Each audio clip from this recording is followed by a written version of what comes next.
Hi, this is Jonathan. Welcome to Phase 3. You know, nothing makes me happier than observing my role in expressing the intent of the creative spirit of everything and its love. It's funny because the more I try to do it myself, the less it happens. The more I just follow the path, the more it happens. It's really cool. You know, I can tell you that the creative spirit is in no danger whatsoever. It's going to succeed in healing all this. It's, the individual components that need to learn that, like myself. I myself, it's funny how, yes, I get a lot of the hate mail, of course, but I also get these people that message me like I'm a saint. I'm not a saint, man. I'm in therapy. I'm a student. I'm trying to reconnect to the Creator, I was screwed up for the first 33 years of my life, and I feel blessed to get the opportunity to go through this therapy, no matter how difficult it is, no matter how mind-blowing it is, and the changes in your reality. I wouldn't trade it. I wouldn't trade it. Just to know of the Spirit this way it just really, it's quite something. Just tonight, I just got home, and it was funny. I was going out and knowing that every time I go out, I usually run into somebody and something occurs. And tonight I was thinking, well, I know I'm going to run into somebody and teach them something. And whenever I have that attitude, like I'm going to go teach somebody something, it never seems to unfold. But when I let go and live, then it unfolds. Every time. It's like trying to be the one that helps creates resistance. Allowing yourself to be a participant in the creative spirit's creation works. That's when you get to help. When you're on behalf of everything at once and in love with it, then it's just so cool. But I just found myself going to Walmart. I thought maybe I'll just go look at things and look at subliminal messages on products and whatever, but nothing was really catching my eye, of course. Then I saw this girl, and we both walked out at the same time, and I'm thinking to myself, I saw her before. I saw a look in her face in that store. She worked there. I'm supposed to talk to her. Or my conscious mind was, I would like to talk to her.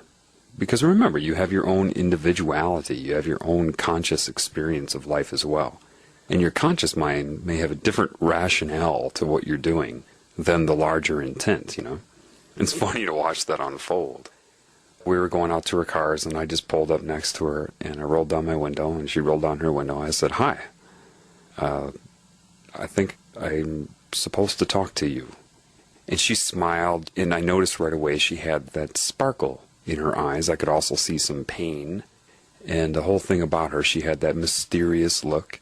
She was very attractive in her ways, so I knew, okay, I could sense her whole life and how that would bring good and bad, all at once. I just kind of could tell. And so I'm seeing that. Of course, I'm not saying all of that at once, but when you talk to people, you often have your own thoughts going, of course, at the same time. And that was probably just informing my conscious mind from the larger mind that knows both of us, because remember, we're both components to something larger. And so I started talking to her. How are you? Blah, blah, blah. And we just started talking. And so the conversation started. I said, so what are you doing tonight? And she said, oh, I'm going to go get drunk. I said, really? She said, oh, I had a nervous breakdown at work. Right then I knew, this is why I'm talking to her. I see.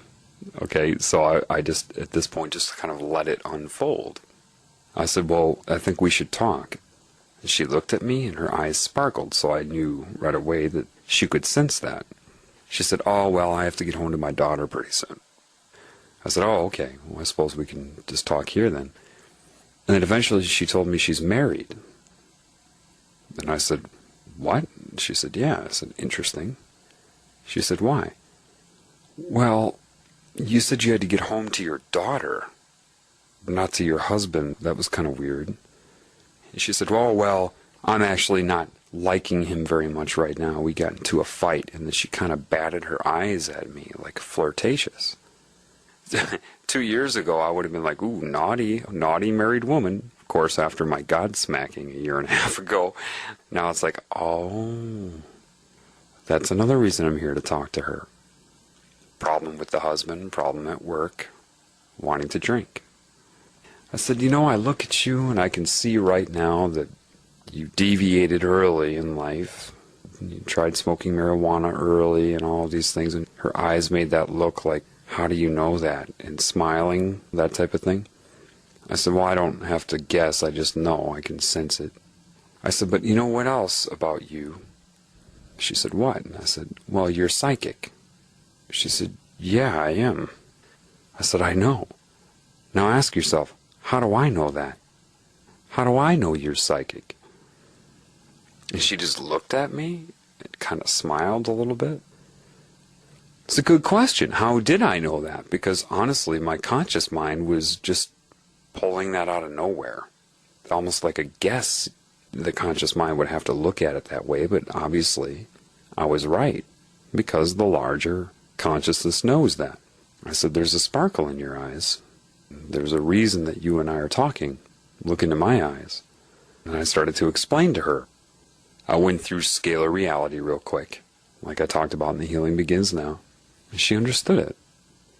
And we started talking about her being psychic. I said, well, how are you psychic? And she said, well, I have dreams. I always dream about the next day. I know if something's going to happen, this and that, and all that. I said, okay. Do you know why? Do you know how that happens? She said, no. I said, okay, well, maybe it's you're not looking at time correctly. Think of it like if I took a long piece of string, and if I resided in that string, and to get from one end of the string to the other end, I'd have to follow the path of the string, right? She said, yeah. If I took that string and bunched it up into a knot and put it in my hand, to get from one end to the other, you'd still have to follow the path of the string, right? She said, yeah. I said, but if I'm on the outside of that string, or a new scale up, because we had already talked about scalar reality, I said, well, I could intersect various points of that wad of string, couldn't I? Just through one little poke. Like, so if I took a pin and went, I could intersect various parts of time. She kind of smiled, because she started to understand that. I said, think of like ribbon candy. Now, if you're inside that ribbon candy, and that's your dimension of time, well, you'd have to follow the loop and loop and loop, I said, or you could take a pin or something, go right through the middle, and intersect various folds all at once. The same thing with the third dimension. We started talking about the illusion part of it.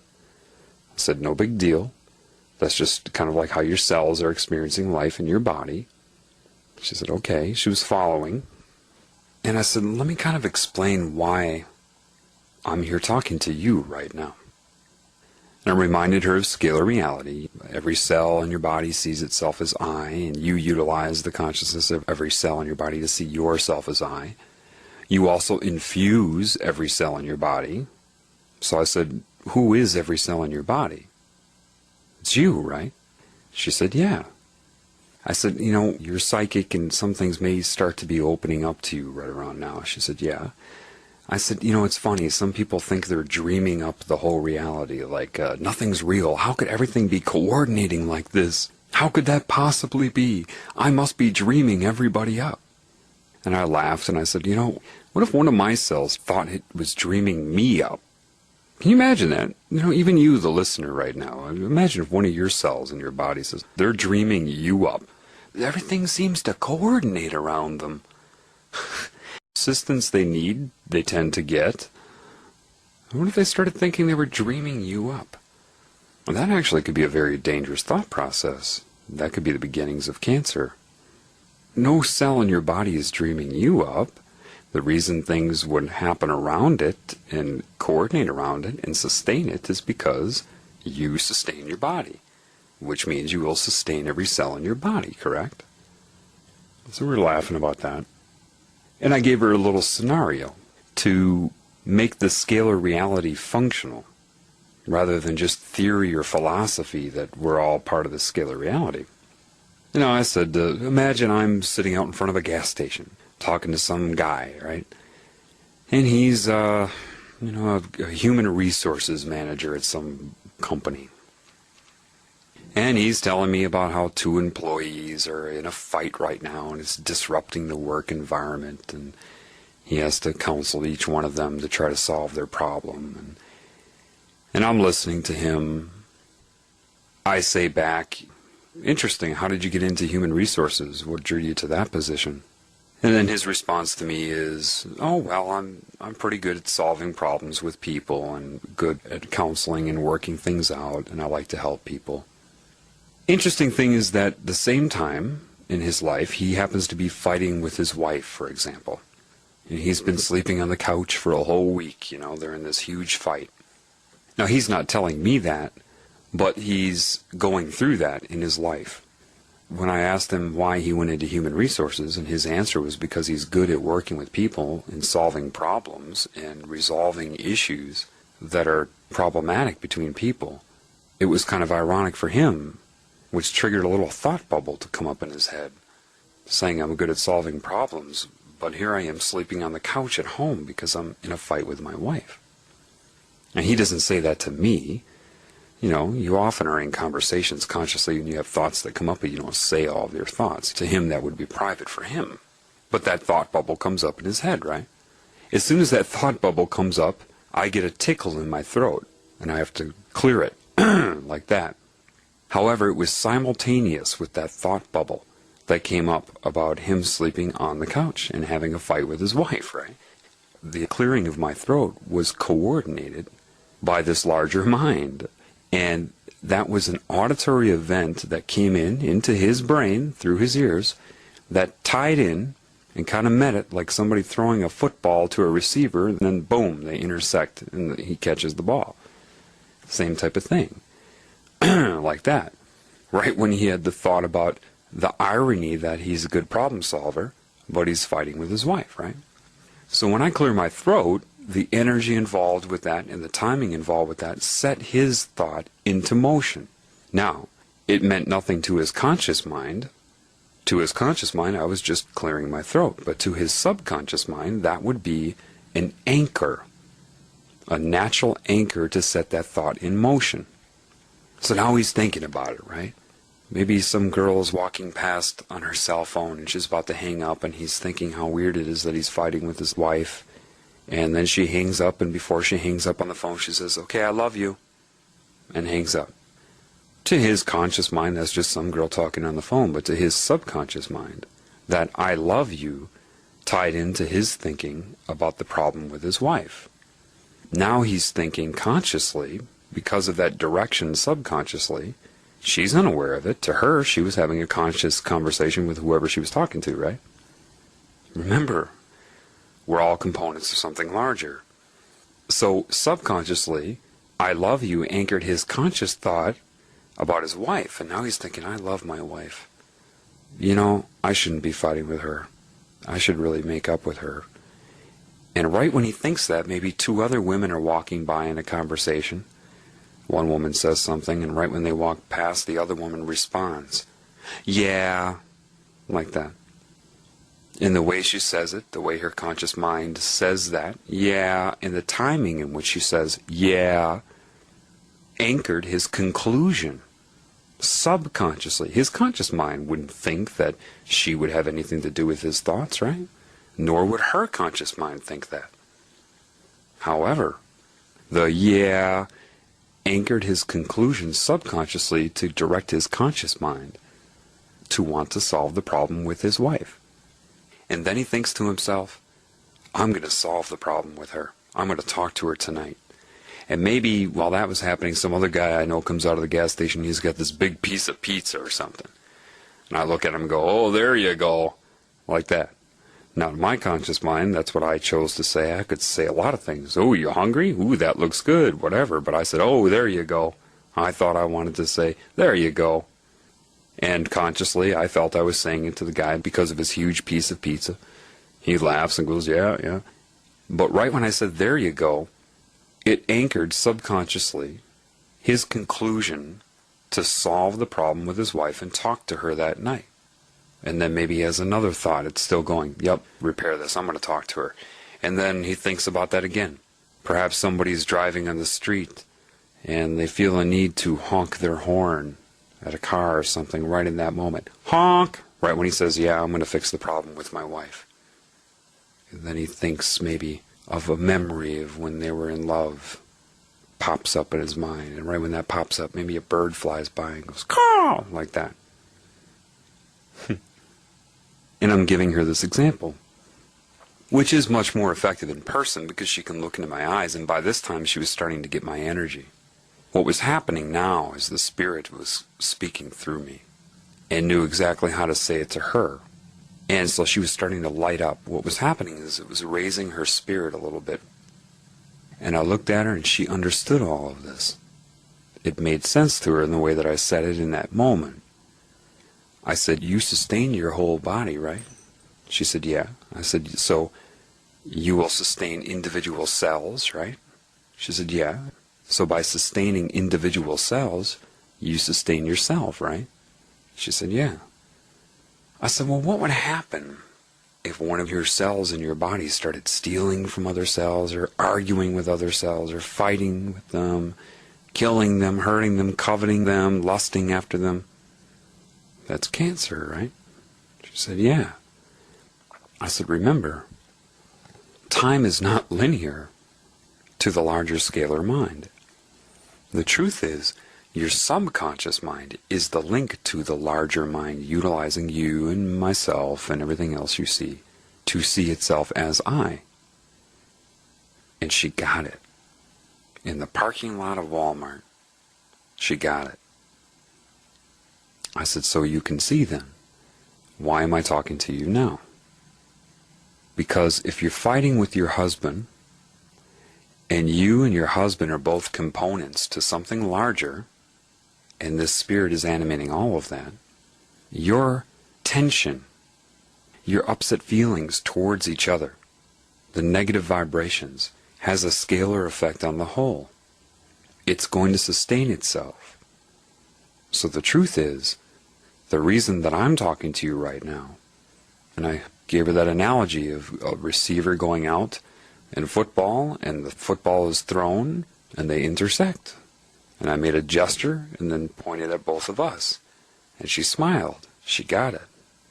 I said to her, so now you understand. You need to get over your fight with your husband. And she looked at me, and I said, yep.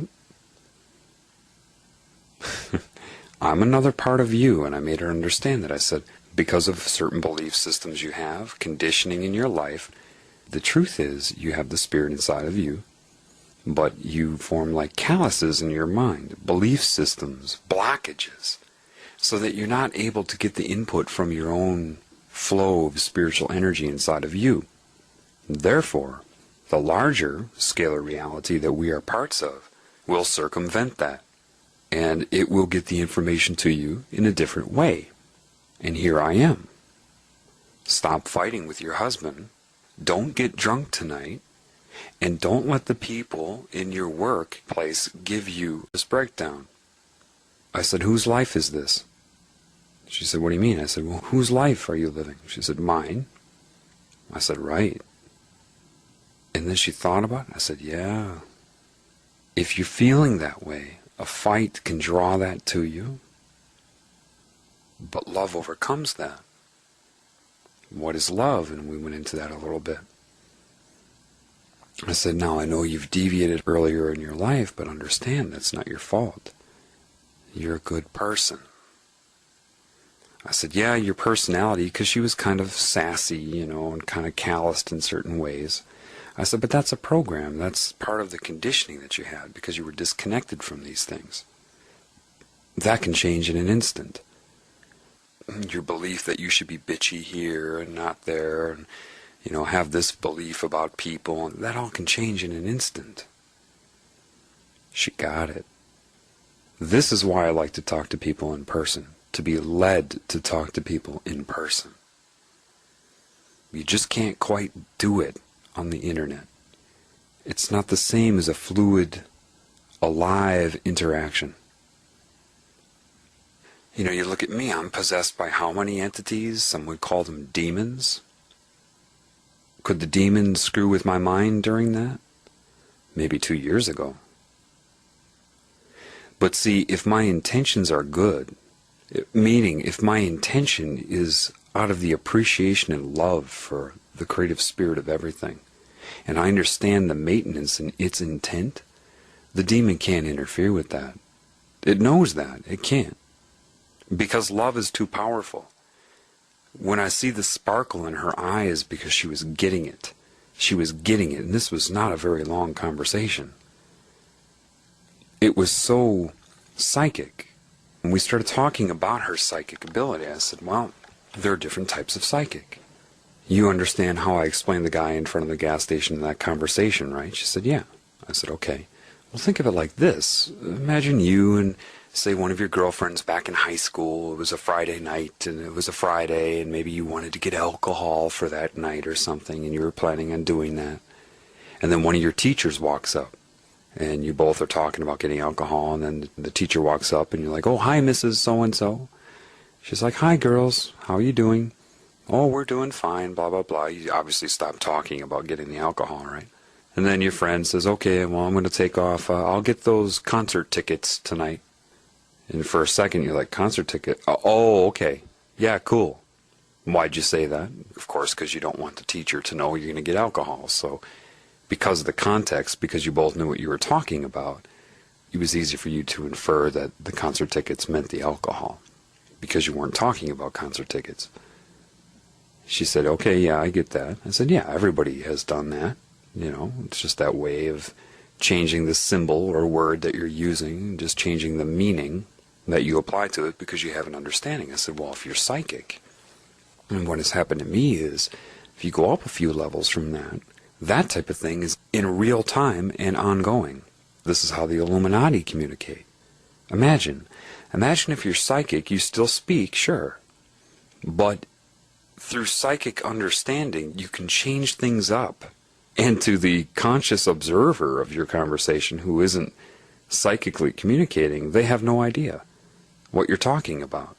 But if you're psychic with each other, you can keep changing what things mean and seem to be talking about something else. But really, you're changing the symbolism for the words that you use from moment to moment. You just know. I know this because I've experienced it. And she got it. A Walmart employee in the United States of America smiled. And she gave me a smile with this kind of squint in the eyes like, I get this. I know what you're saying. It helped her because she's had a lot of psychic experiences. But she didn't really know how to put it together in her head. And I'm telling you, it doesn't take very long if you know what you're talking about and you follow the intent of the creation spirit. It knows what to have you say. And that's how you do it. That's how it works. That's how psychic people kind of talk to each other. The ones in the elite, that's what they do. And I laughed with her because I said, you know, it's funny, isn't it? She said, what do you mean? I said, well, humans go around calling themselves superior. And they're the only animal on this planet that isn't utilizing this. And there are some people that are so simple-minded that if you opened up their mind to this, they'd freak out. And animals, even the most simplistic animals, use this every day. I said, how do you think animals find their way around? How do you think a lost animal finds its way home? The superior human says, I don't understand that. How do they find their way home? How does a butterfly make it from South America to Canada? And the butterfly's brain is tiny. It doesn't memorize all of that stuff. It's utilizing the cues from moment to moment with the guidance of the larger scalar reality. And it's funny because humans can be traumatized by opening up to this at first. It's almost hilarious because what popped into my head was like, I don't know why this popped into my head, but this old movie called Amazon Women from the Moon, and you just have to see it to know what it is. But there's a scene with William Shatner where he's on the lunar base, and there's all these lights, and they're beeping and flashing, right? And he's trying to talk to whoever's on the communicator with him, and yes, and things are going okay. here on the moon, but I gotta tell you, these lights are just beeping, flashing, and beeping and flashing and beeping and flashing. It's driving me crazy. And it's kind of like that, because people that aren't aware of this, when they open up to it, all these anchors are being given to them in direct response to their thoughts. Everywhere you go, people are like touching their nose. You know, you look around, they're grabbing their earlobe, all these little signs, they're clearing their throat in response to your thoughts. You know, that type of thing. Next thing you know, everybody around you's doing that in response to you. And it's funny, but you got to go through it. But it is funny, because it happens all the time. But it's not that you're dreaming everybody up. It's that you're all components of something larger. The beauty is you'll have your conscious experience of that. Like I told her, I said, you know, this is what's happening. I was guided to you to make you understand certain things in your life. You're psychic. I was to guide you on how to understand that a little bit. That your fight right now is unimportant and needs to be resolved. That your nervous breakdown's over. I said, when was your nervous breakdown? She said, well, today at work. I said, well, that's already in the past. She looked at me. I said, well, why are you upset now? Well, because people were so mean to me. Were? Yeah. Yeah, but it's only right now. And it's one thing to maybe hear that on tape. It's another thing to have the eye contact, the energy. See, our energy bonded like a covalent bond between two atoms in that moment. So we had the exchange of intent, and I was able to communicate with her. And that was it. Then I said, okay, I mean, so you understand that? She said, yeah. And she was just smiling, and you could see her whole state had been changed. All kinds of questions answered for her in just like a half an hour, not even a half an hour. And I said, okay, nice meeting you. Bye. And she smiled and rolled up her window, and bye. Everything changed. What really happened? We're both parts to something larger, and it directed me to her for that reason. Now, my conscious mind also had its own experience of that. A conversation with a girl who got to philosophize about this, explain a few things, you know, but there were many other things happening in that conversation that my conscious mind was unaware of, that her conscious mind was unaware of, but her state was evidence of it. The way she felt by the end of it was the evidence of all the things happening. Energy and all kinds of things I would have been unaware of. And that's beautiful. It's beautiful because that was the spirit maintaining itself. That's all. Okay? And if you haven't figured it out yet, this is how they extracted neuro-linguistic programming, by the way. It's funny, I get people that send me messages and say, boy, it sounds like you must have studied up on neuro-linguistic programming. No. And another guy's like, you sound like a neuro-linguistic programming connoisseur. Nope. What do you mean, no? What do you mean? Like I read about it? Like I had to watch a video? No. I'm being taught by the Spirit from the ground up. So I don't need to memorize that, you see. Somebody referred me to a Richard Bandler video. That was funny. I only needed to watch it for a minute just to see what he was calling it.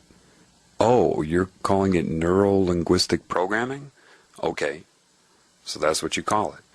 And I know he's aware of some of this. He's talking about the submodalities of speech and how they go to the subconscious mind and everything. But see, his intention is quite different. See, in his speech, in his lecture, he has hypnotherapists and psychologists all there to learn NLP, right? They're not learning a thing. I know they're not, even though he's teaching it to them. How do I know that? Because he's programming their mind throughout the entire lecture. It's ridiculous. And there's a lot of things that, well, I'll have to show you. I guess maybe I can put a clip of it for you. There's one sequence where he literally programs people with NLP to resent God. Because I have a tendency to talk real quickly.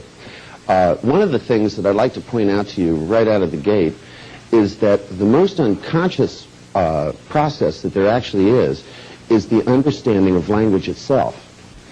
that even if a language is your native language, you don't know how you understand the sentences. It's one of these marvelous pieces of programming that goes on, that people always act as if language is a conscious process. But actually the words flow right in, and you have a built-in genetic mechanism that processes meaning at the unconscious level. So your choice is either to raise your hand or to just go unconscious. Okay, so if you pay attention to the dual meaning there, what he's trying to tell you is that there is no consequence. This is what he's talking about. He's using dual meaning with gestures, and he's a master at this. That's why it goes unnoticed to most people. Pay attention to his dual meaning. You guys like that? Now, open your eyes and hold that thought, because the increase that you made in your own pleasure is called running your own brain. This is what it feels like to be in charge of your brain. It means you can feel good. Now, it means when you feel bad, you just turn the brightness down, push the pictures away. See, how many of you, have thought about you're going to go do something and you think it's going to be unpleasant? And so you suffer and suffer and suffer, and when you get there, the place is closed. You know what I'm talking about? Right? It's like, why make yourself suffer? How many of you have thought about doing something, and you think it's going to be unpleasant, and you suffer and suffer and suffer, and when you get there, the place is closed? That's telling you that you're not going to go to hell. There is no hell. Why suffer? There is no consequence to deviating from the creative spirit. You suffer and you suffer and you get there and the place is closed. There are things in your subconscious mind that you're unaware of. When he says those things, it helps to implant subconscious beliefs that may or may not surface in the moment. This in and of itself won't do much, but as you put things together in progression, it starts to shape the mind. But yet, we've been trained, we've grown and built patterns that this is what we're supposed to do. You're absolved. You don't have to do that anymore when you learn that you could sit right here and increase the pleasure that you got from something you enjoyed. If you notice, he's really talking about pleasure. Now remember, mind control is also highly based upon pleasure and pain. Seeking pleasure and avoiding pain. The idea of good offsetting bad. The binary, bipolar consciousness. Bouncing you back and forth in your mind between good and bad like a tennis ball in a tennis match. So he's really trying to install the idea of good and bad, and consequences for doing anything good, and that bad would have the pleasure involved with it. Do you understand? See, to me, like the kinds of things that are worthwhile to take NLP to do is like how many of you are in a relationship, whether you're married or not, I don't care. But I mean, you're a couple of some kind. Right? Wouldn't it be nice if every time you saw the other person in the couple, the feelings that you had were just totally outside? I mean, you just lit up like a light bulb and enjoyed it? Isn't it? See, that's to me is worthwhile change. That's the kind of stuff I'm after. A lot of people go, well, sometimes I feel bad about this. And I stop it. To me, what I want to do is take all the good feelings and be able to really amplify them. Now, the steps we're going to go through is the first thing I want to do is to sort out this thing about elicitation. Come on in. Why don't you come with me, little girl, on a magic carpet ride? Now, I always love it when the guy comes in to change the coffee and stuff. I like to throw embedded commands at them. Next time one comes in, you watch. See what we can get them to do. And it really freezes that frame in that picture.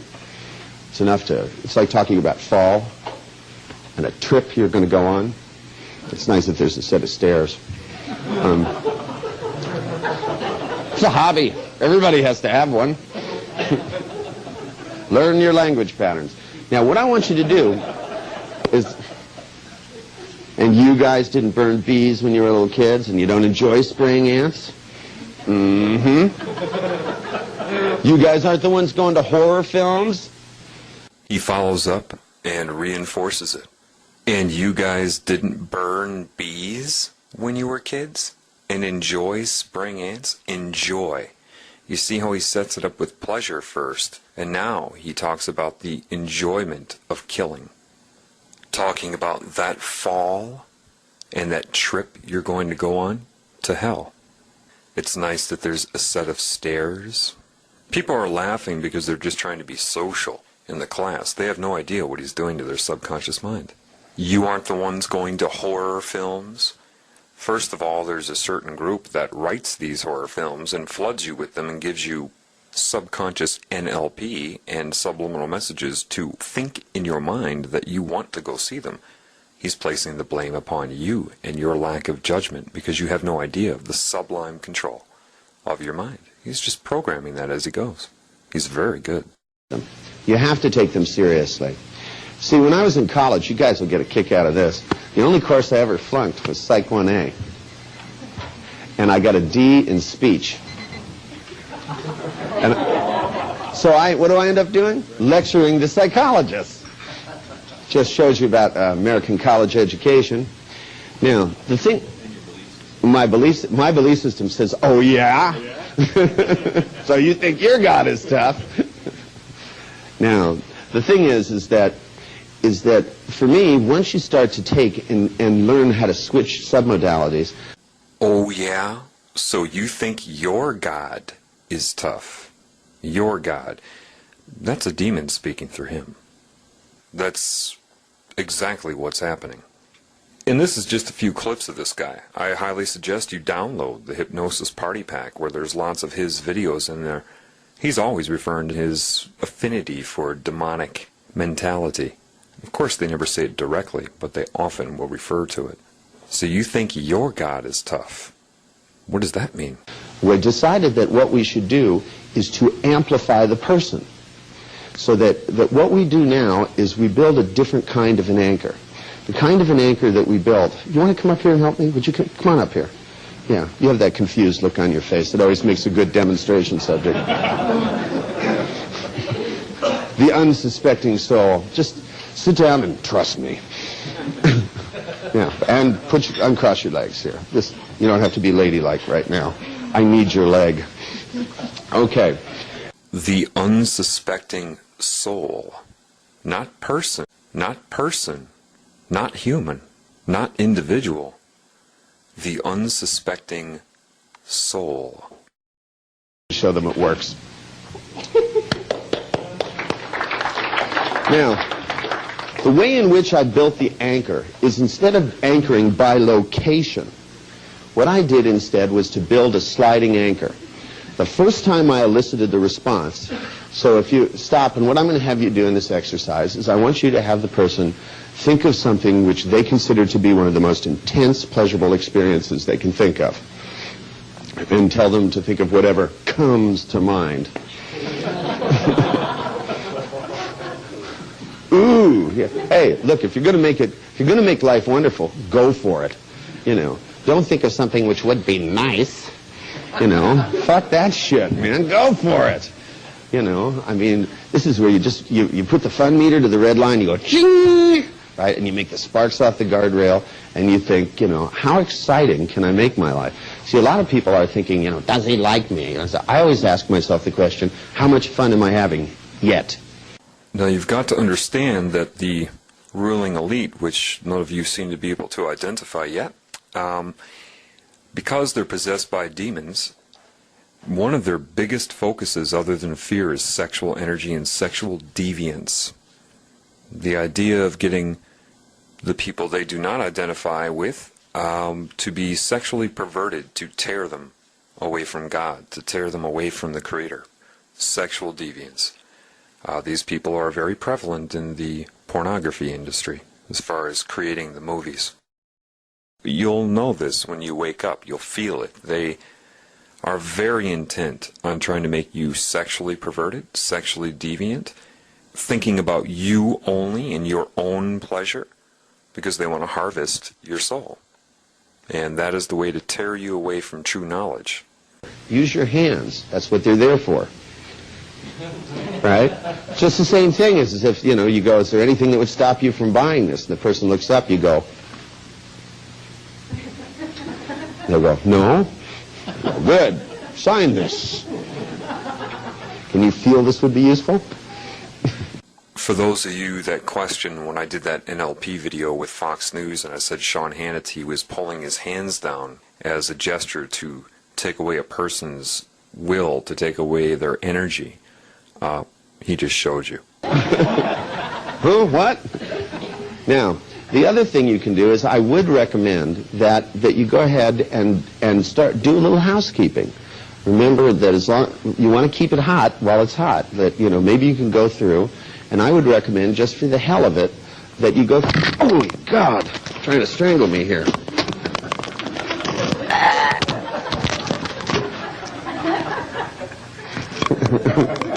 Never mind.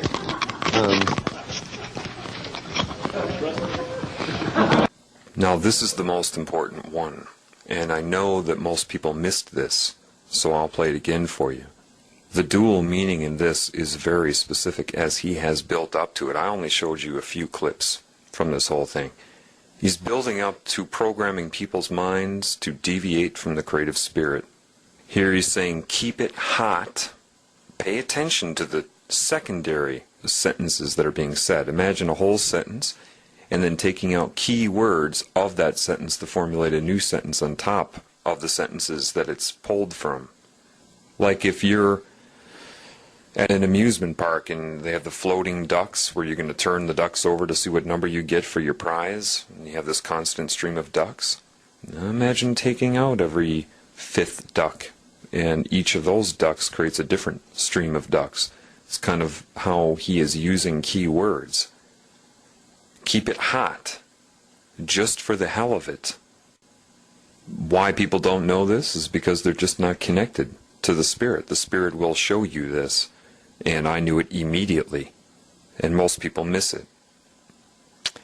He has his little microphone transceiver there. He purposely, in coordination with what he was already saying about keeping it hot and for the hell of it, if you watch closely, and I'll show you again, he knocks it off himself so that he can say, oh God, you're trying to strangle me here. You want to keep it hot while it's hot, that, you know, maybe you can go through, and I would recommend, just for the hell of it, that you go, oh my God, trying to strangle me here. For the hell of it, that you go, oh my God, for the hell of it, that you go, oh my God, for the hell of it, that you go, oh my God, through, and I would recommend, just for the hell of it, that you go, oh my God, trying to strangle me here. Now that is loaded. To begin to program your mind with sexual feelings and thoughts, like he brought up cum and sex and all of these things, just for the hell of it, keep it hot, then God is trying to strangle you. Well, that serves many purposes. On one level, it makes you resent God. God's trying to strangle you, as if that's what the Spirit really does. Two, if you're part of a group who has created religion, then it serves the purpose to create this binary conflict in the mind, to bring rise to deviant thoughts like that, and then use their version of a God, which is the wrathful, punishing, put you back into this cycle on earth for your sins type of God. The truth is, what he really did there is he was playing God and the devil, and playing it with their minds. He was playing with their minds as the devil and God, because the demons play both sides to keep you in line. And they program your mind, like I've been telling you, with deviance, and then scare you because you think those thoughts are yours. It helps determine where you go after you die. He set that whole thing up. He had that all planned out. Watch him. He purposely knocks that transceiver off of the chair so he could say that, so he could lead it up to that. That is a good example of how they're programming your mind, which is just another reason why you need to learn this language.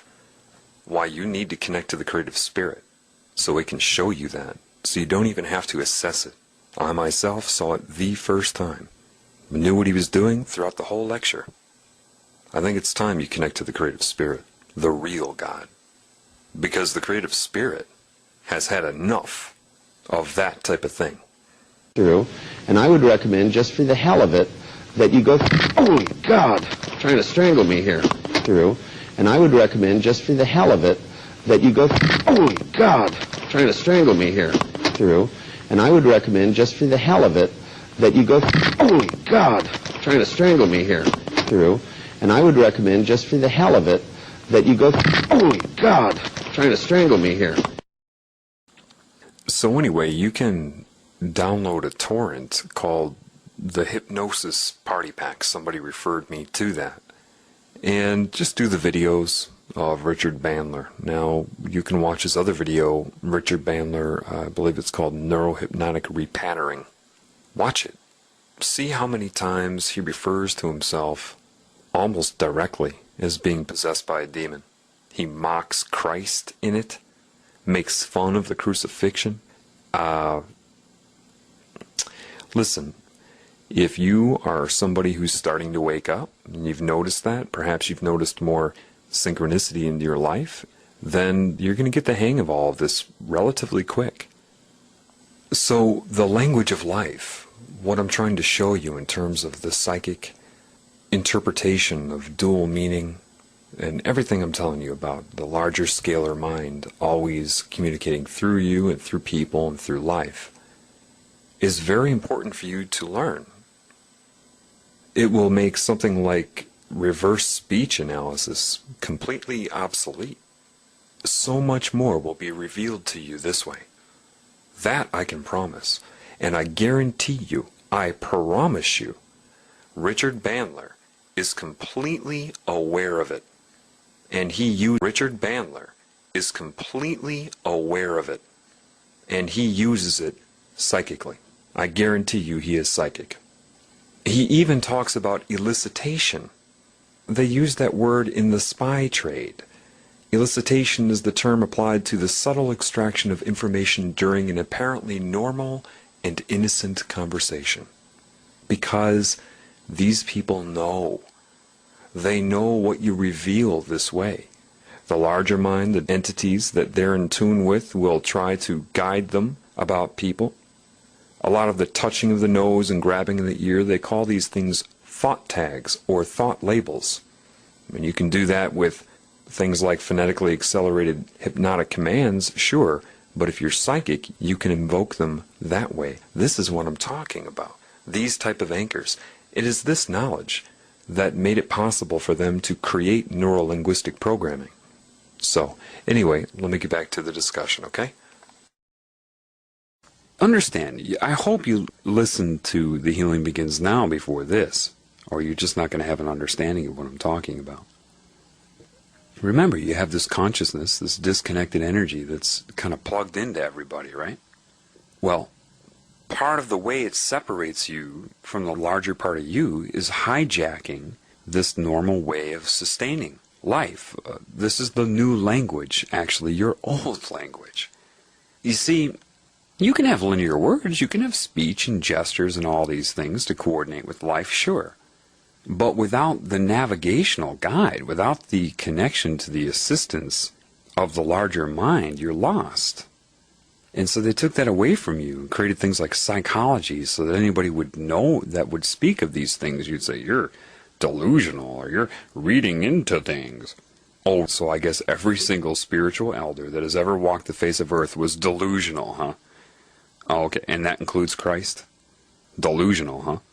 Christ knew this. People, every animal knows this.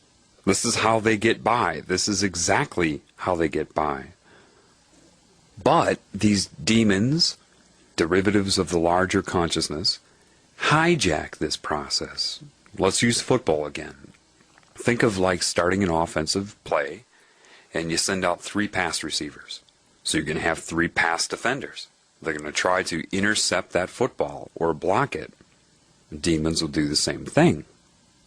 Why? Because to attack life on Earth and everything, they have to assess how Earth communicates with itself. But they are aware of scalar reality, so they know that you need to be disconnected from that. And you are somewhat, because I told you that this consciousness will unplug certain parts of the larger scalar mind of Earth from you. You know, the parts that it uses of you to see itself as I, and then plugs into it so it can use you to see itself as I. And it's kind of half and half right now in each person. Well, depending. Under the bell-shaped curve, the averages, it's half and half. For example, and it's not always like this, okay? For a person like me, it will be, but not for the average person.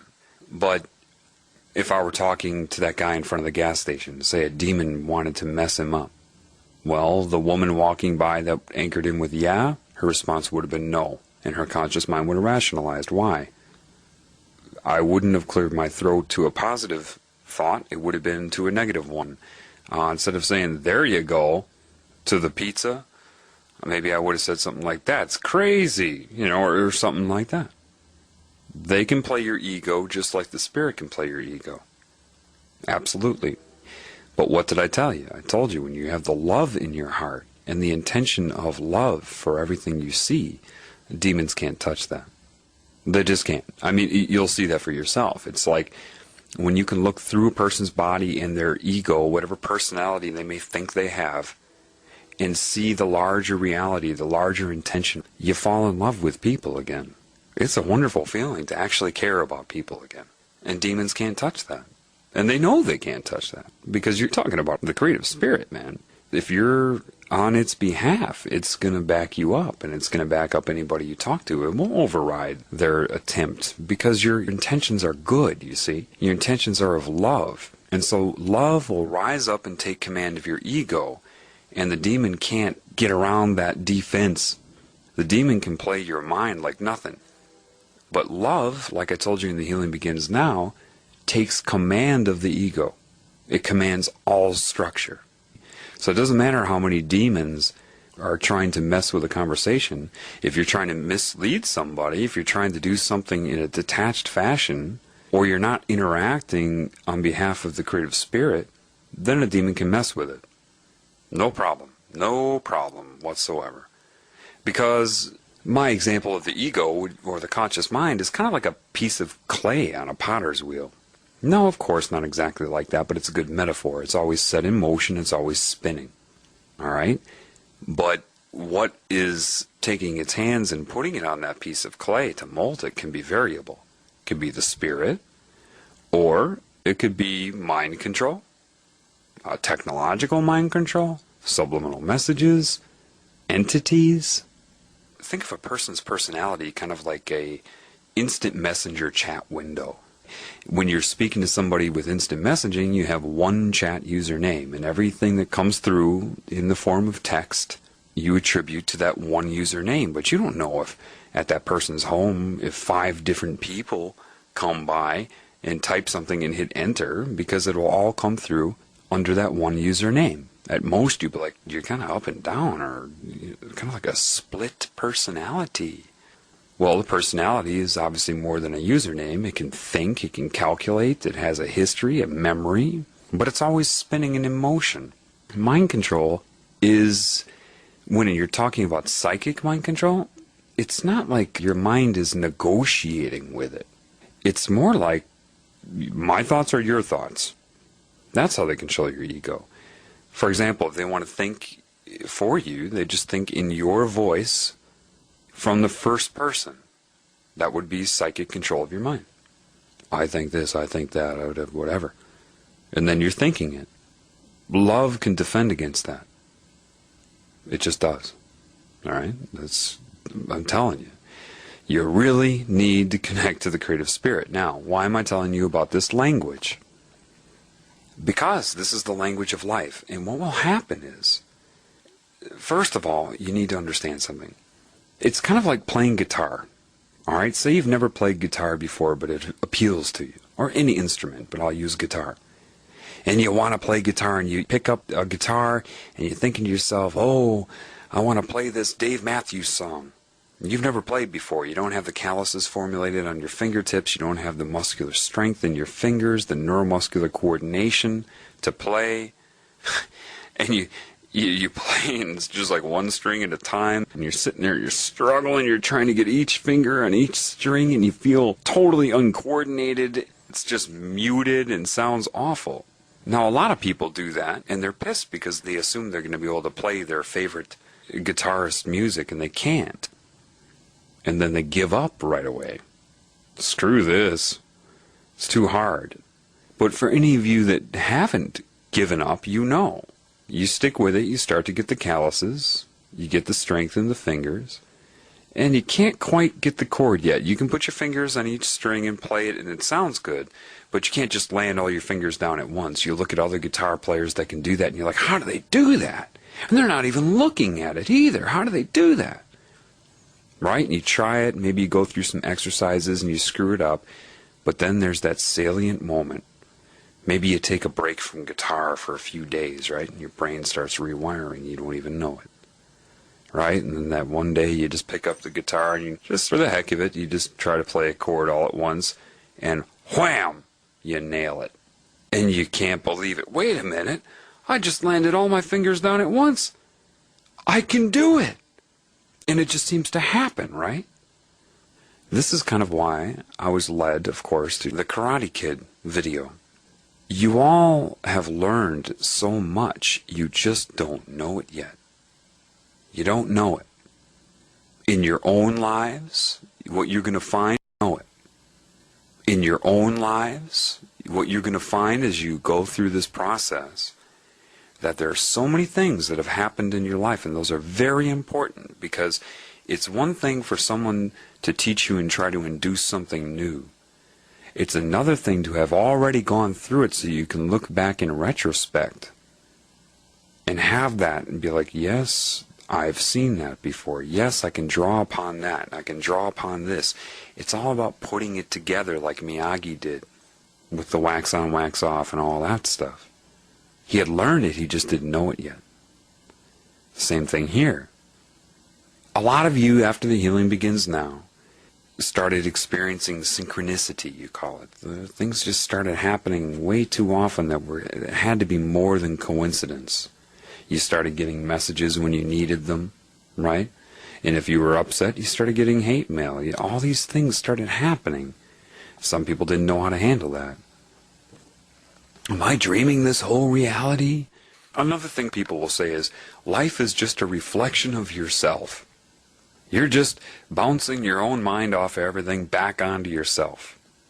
Well, yes and no. In a situation like tonight, where I was led to that girl, that wouldn't have been me bouncing my thoughts onto myself, off of life. That was the larger mind speaking directly to me and to her. The larger scale of reality. People think that they're reflecting their thoughts off of life back onto themselves because it synchronizes itself around them. But that is how it sustains itself. Do you understand that? Just like you sustain every part of your body. Yes, it can handle all of you at once. You handle every single cell in your body. Do you know how complex the cellular processes are for each cell? And you do all that. You manage all of that. So what is the creative spirit then? Do you get it yet? It's it's the spirit, man, animating everything, every cell in your body and every person and earth and everything up and up and up. That's creation. It's real. Yes, every animal knows it. Listen, maybe it's time that superior humans catch up to all the other animals. I understand there's this negative cancerous consciousness. Now, I already told you that if your intentions are of love, it will override it. Okay? The more pure your thoughts are as far as the intent, following the flow of the creative force, moving with it, the more things will be positive. But why do I tell you to get out into nature? Why is that a big one? Well, you've got to understand something. Animals have not been hit with fluoride, aspartame, indoctrination into rigid religious belief systems. They're not hit with television, subliminal messages in magazines. They didn't get vaccinated. They have a more active connection to the creative spirit, especially the vegetarian animals. The predators are kind of in between. But the vegetarian ones, they're of the spirit. So when you get out into nature, there's so much life out there. See, humans are like the cancerous tissue. So you're all connected to this cancerous consciousness in one way or another. You just are, okay? Otherwise, I mean, look how many people there are. It's like a tumor. If you want to see how Earth sees humans on its time scale, because remember, your life is very short to the Earth. You know, you look at an atom and it's vibrating too fast for you to even be able to observe. You look at a galaxy with dark energy around it, which is like the scalar larger analog to an atom, and it's motionless to you. It stands still to you. And your life, time moves just right, doesn't it? So Earth is on a different time scale than you for its own conscious awareness. So the way Earth would look at you, imagine taking one picture of the demographics of people on Earth every 5 years since the beginning of mankind, and using each picture as one frame in a 30 frame per second video. That would be 150 years per second. And watch that video of the spread of mankind. That's how Earth sees you. It's like a cancerous infection. Kind of. It's like scarlet fever. What's scarlet fever? Well, you have a certain type of bacteria called Streptococcus pyogenes, and it's normal flora inside of you. But sometimes if your bacterial flora goes out of balance, or other things that happen that decrease its competition for nutrients, it can overgrow, it can flourish, it can become infective, because now it's out competing everything and it's growing too much. And then you get strep throat. You don't always have to contract strep throat from somebody else. It's in you already. But it's not that bacteria that gives you scarlet fever. So how do you get scarlet fever? Well, that's when a virus infects the bacteria. And when a virus infects the bacteria, they call it a phage. All right, that's the name for a virus that infects a bacteria. And what happens? The virus inserts its DNA, and then the enzymes in the bacteria read that DNA, and it transcribes a new genetic sequence, which is spliced into the bacteria's DNA, into its genetic code, and inserted into the bacteria's genetic code. And this new gene sequence transcribes a protein toxin, a poison that affects you.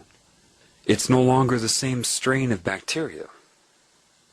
What do you think they've been doing with you over time? You hear about this, right? Even in religion, the corruption of DNA. Well, how do you think they did that? Other than viruses. A virus isn't alive, people. It's non-metabolizing. And look at it. I mean, either it's single-stranded or double-stranded RNA or DNA, and it just happens to have the perfect vector for infection, a protein capsid that just bonds to the cell receptor, and then it penetrates and injects its genetic material. And it's like a program, because a virus can't hurt you by itself. It can't reproduce by itself. It's not alive. Your enzymes have to read it and create what it tells you to create. If they don't do that, it can't hurt you. It's nanotechnology. See, a microbiology student would be like, well, our professor says that viruses come from the rainforest often because it has a similar temperature to a human's body temperature. Yeah, okay. Come on, people, it's technology, all right? There's no reason for a virus to exist in nature. Think about it. What are the odds of that? That you'd have the correct codons to be a viable fragment of DNA or RNA, and a delivery vector, protein capsid around it? Come on. And look at HIV. With AIDS, you get in your immune system. It'd be good to talk about the immune system right now, because that kind of goes along with what's going on Earth. For your white blood cells, anyway, you have a system. You have different types of white blood cells, you've got your polymorphonucleocytes. Most of you don't care about this, but in case there's those physiology students out there that need to hear the technical stuff, because I'm talking about the spirit, and I won't be qualified to you unless I know what you know. Yes, I know what those are, the eosinophils, basophils, neutrophils, okay, and then you've got your monomorphs, and those are the T and Bs, and the monocytes, which you call a macrophage when it's in the body because it's mobile. The macrophage is kind of like the cop, all right? It's always going around your body sampling stuff, looking for anything that it would consider to be an antigen or something that it sees as foreign to the body. So if it finds something like a bacteria that's foreign, that's infective, it will engulf it. That's why they call it a phagocytical cell, P-H-A-G-O. Phag means to engulf, to eat. Cyte means, well, cell. So it's a phagocyte. And so it will engulf it and then display its material, the contents of the bacteria, on its cell wall. Then it takes a little trip into, say, a lymph node. There you have many white blood cells already there that, in fact, you're born with, I guess, up to like 500,000. In fact, you're born with, I guess, up to like 500,000 different types of combinations already there to handle infections. Like you're already pre-programmed to fight off up to 500,000 different potential infecting agents, right?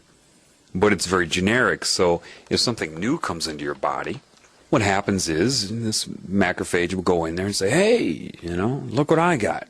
Of course, no, it's not speaking English, all right? I'm just being metaphorical. It goes in there and says, look, anybody here know what this is? Anybody, can you handle it? And it's not just what scientists tell you. It's not just show and tell. All right, this happens in different dimensions as well. Do you know your body communicates not only in the third dimension? You have many different types of communication, many different paths of communication, not just hormonal, not just neurological. Consciousness, and that consciousness is not limited to the third dimension, nor is the immune system. But anyway, so eventually maybe this macrophage encounters a white blood cell that says, hey, wait, I kind of have something that can deal with that. That's pretty similar to how I'm made. Here, just give me a moment. Let me change a few things up. And they call this genetic recombination. So it changes its genetic sequencing a little bit so that it can effectively go after the infection. Once it's done, and once it's changed itself to be correct, and so that it can handle it, and it divides and puts clones of itself dormant. They call those memory cells, and that's your immunity, in case that pathogen comes back to the body again. So you don't have to go through this whole process. But when it's identified and says, okay, I'm the one to take care of it, then it will turn on a receptor on its cell wall, and all the other ones will turn their receptors off. And this is a receptor to a substance called interleukin-2. Inter means between, leukin means white blood cell. It's a hormone secreted by your helper cells. And what this hormone does is it causes rapid cell division. They divide fast. I mean, your lymph nodes will literally become packed wall to wall with white blood cells. This is why a doctor will feel your lymph nodes, right? If they're swollen, that means that your immune system is trying to fight something off. HIV goes after the helper cells, the one that secretes interleukin-2. So without that, you don't get the rapid cell division. Yeah, I'm sure that just happened to show up in the rainforest somewhere as a freak of nature. No, man. Viruses are nanotechnology. Let me explain why I'm talking about the immune system here. This is not a lecture in physiology, even though it may appear to be that way. It's not a lecture in immunology for the sake of immunology. See the patterns. Why would I be talking about genetic recombination of a white blood cell? Because Earth has a similar situation going on, but just on a larger scale. So the people that are, quote, waking up are undergoing a similar process. The spirit can change your genetic code through resonance. Your spirit can do that. Part of you, your awareness, your understandings, your learning of this language, is similar in its pattern to genetic recombination. What it's doing is better equipping you to handle the problem. Learn to recognize the consistency of life, its patterns throughout all scales. This is why I wanted to demonstrate for you that this exists. And if you know it exists in your body, why would it be any different on this scale? Part of your learning this new information, opening up your awareness and such, is part of a similar process to genetic recombination of a white blood cell, enabling you to help. Okay? Anyway, viruses add genetic sequences. That's what many of your infections that you pass off as a cold here or the flu there, they're actually changing your DNA. Yes.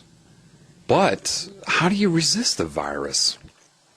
Well, I've told you this in The Healing Begins Now. If you forgot that, go back and listen to it.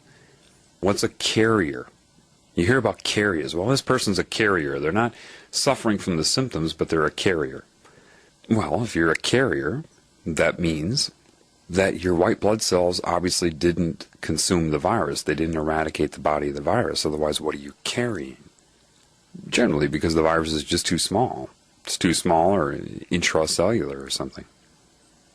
But why aren't you manifesting symptoms of it? If one person gets the wart virus and expresses warts once and then does not express warts again, and another person gets it and keeps expressing them, what's the difference? Well, the one that doesn't express it figured it out. Hey, this is doing all this stuff. Don't read that, basically. And then transmits that information throughout the entire body. Everybody, listen up.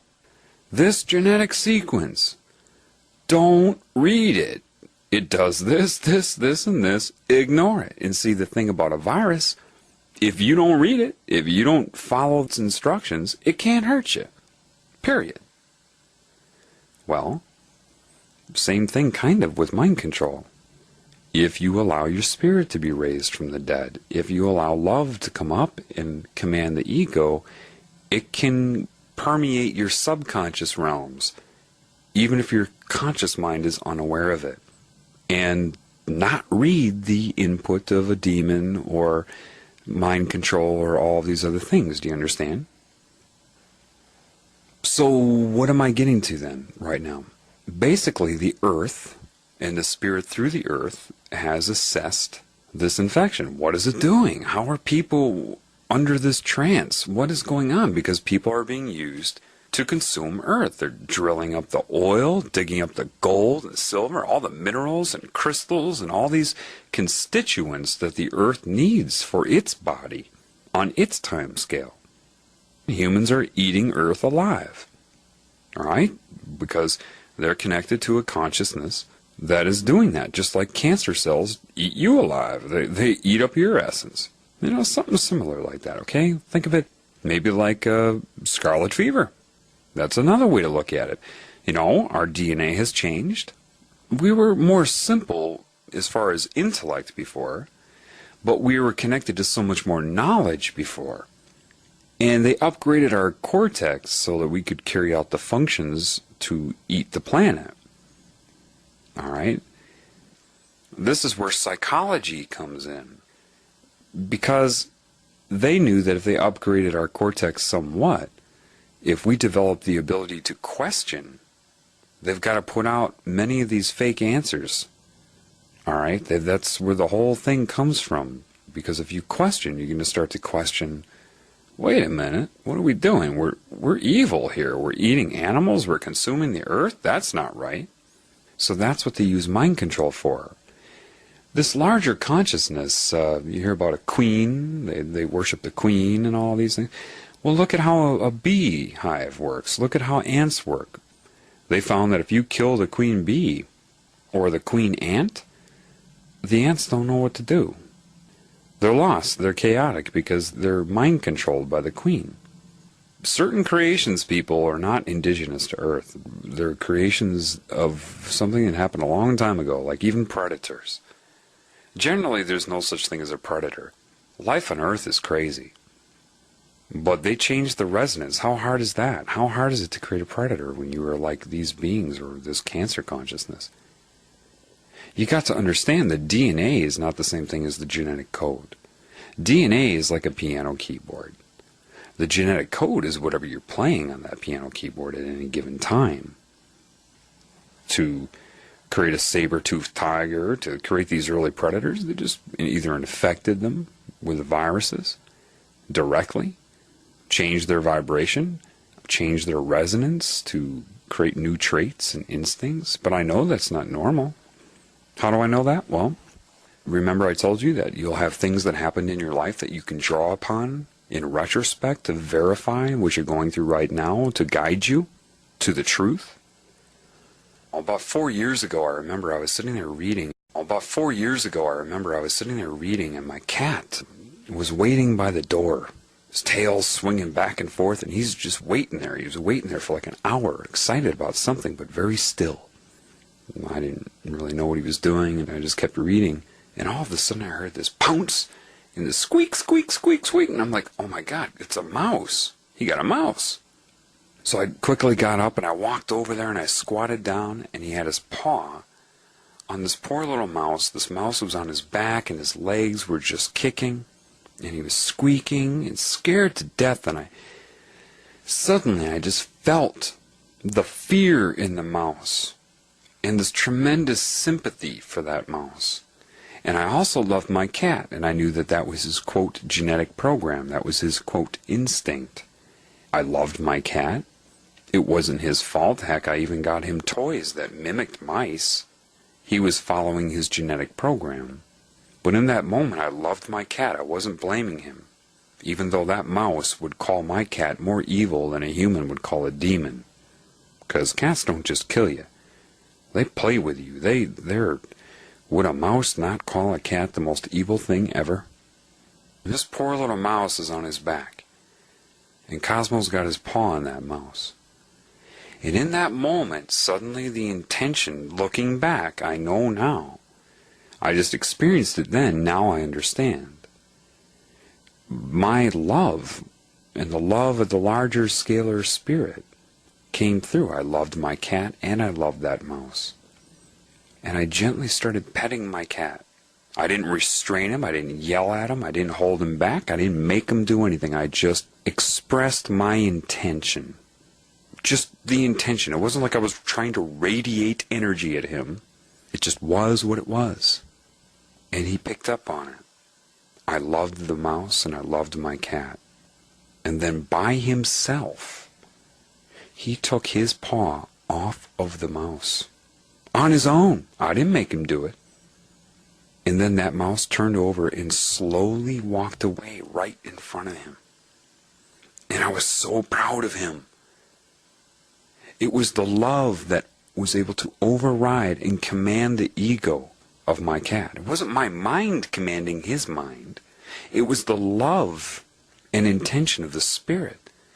It changed his DNA. In that moment, he was not a predator. He decided to let that mouse go.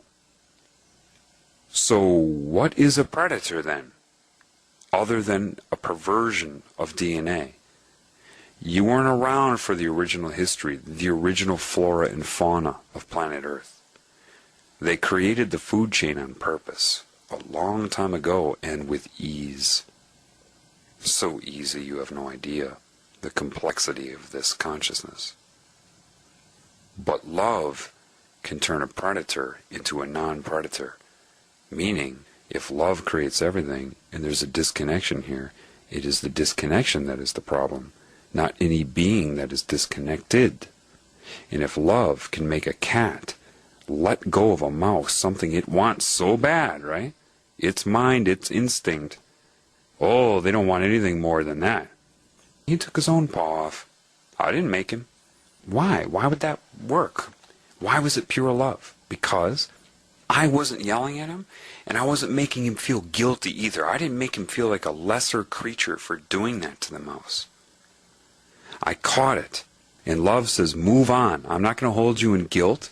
Just understand. I love you too, and I'm not going to punish you or anything. I want you to understand right now. If I were to yell at him, that would have just exacerbated his predator instinct. If I tried to restrain him, that would have, with a bipolar mind, the mind mechanism, would have just activated him as a predator by making him feel guilty so he backlashes against it, right? It's like going up to an alcoholic and yelling at him for being an alcoholic. What are they going to do? Probably go to the store and buy a six-pack because you exacerbated the addiction. So I know that love can override these things, and I know that if that happened, then everything you think is not. Predator? I don't think so. I think things are going to change. And one thing I sense from the creative spirit is confidence. I mean, it's confident.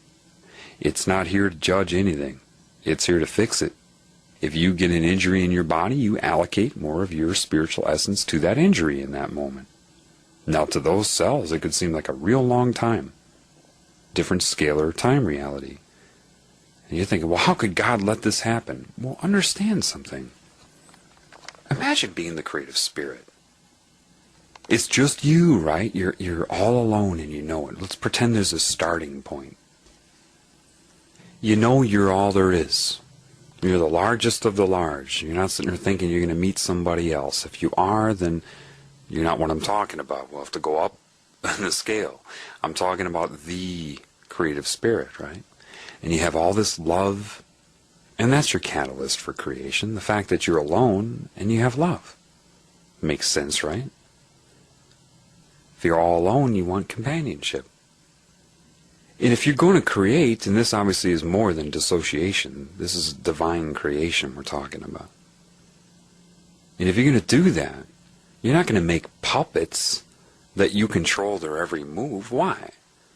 Well, because you're doing it because you want life around you, companionship around you. You need it to be genuine.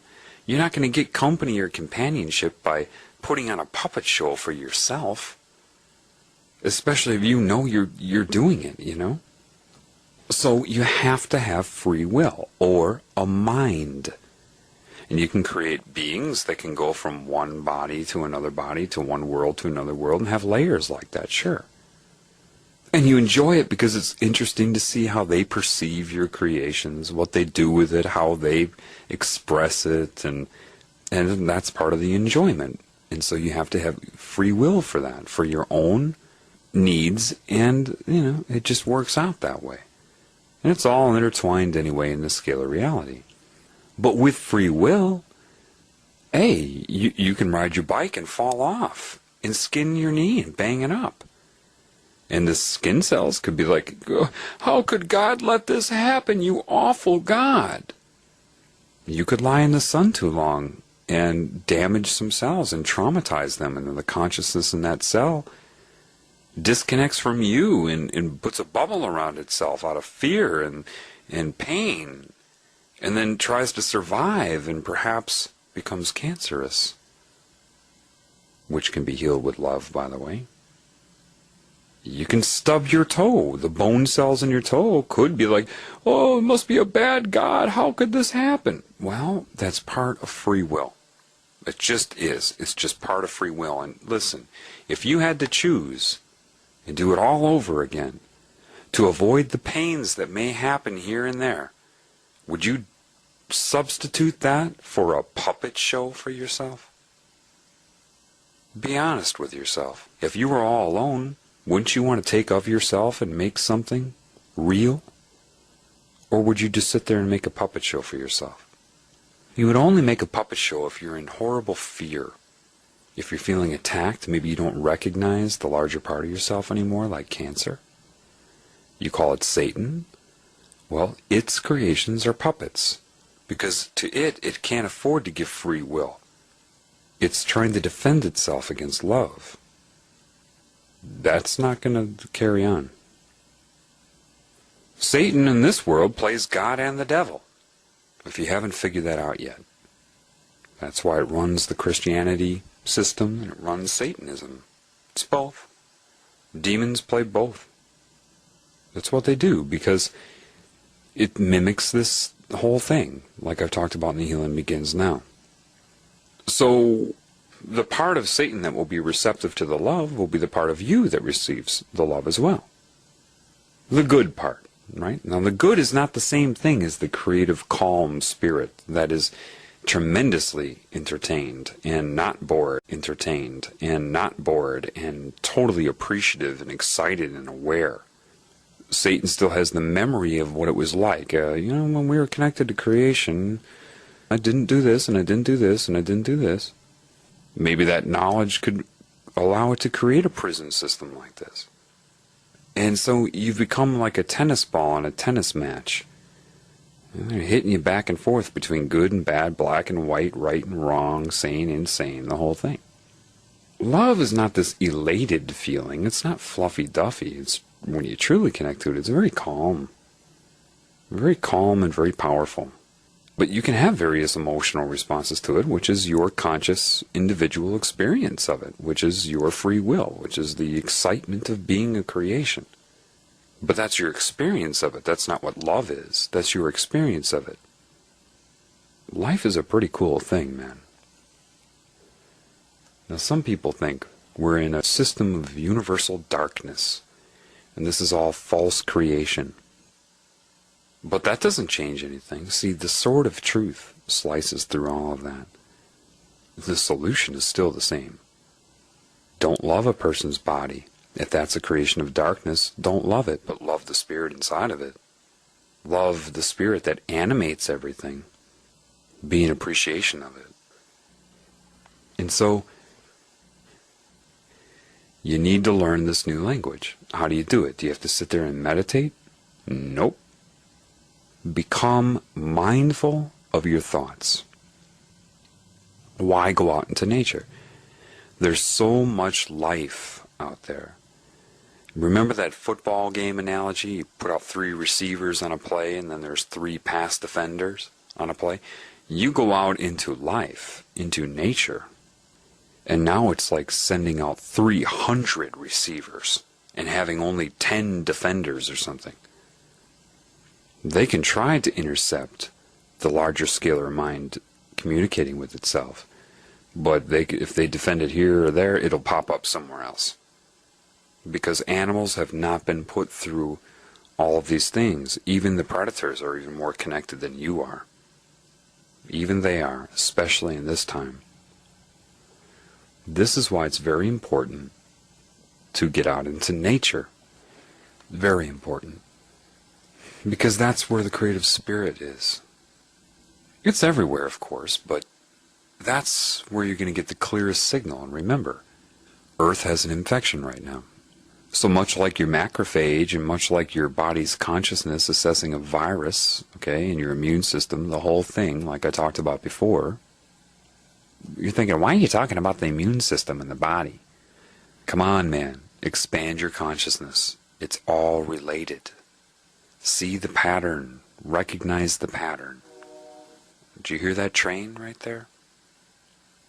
Yeah. That was a natural anchor to what I just said to you. There's a man that pulled that train whistle right now. And the larger mind told his conscious mind that was time for him to pull. There you go, just happened again. Now, remember, it's like playing guitar. At first you're not going to play the chord very well. You're going to screw it up. But you're going to have to go through, if you need to, what I did. What is that? Proving it to yourself. You see, there's that train. The train's been communicating with me for 1.5 years. The train itself hasn't. It's real simple. I'll say, do it twice. Do it once. Do it twice. Do it once. I'll monitor my thoughts. Be very mindful of my thoughts. And pay attention.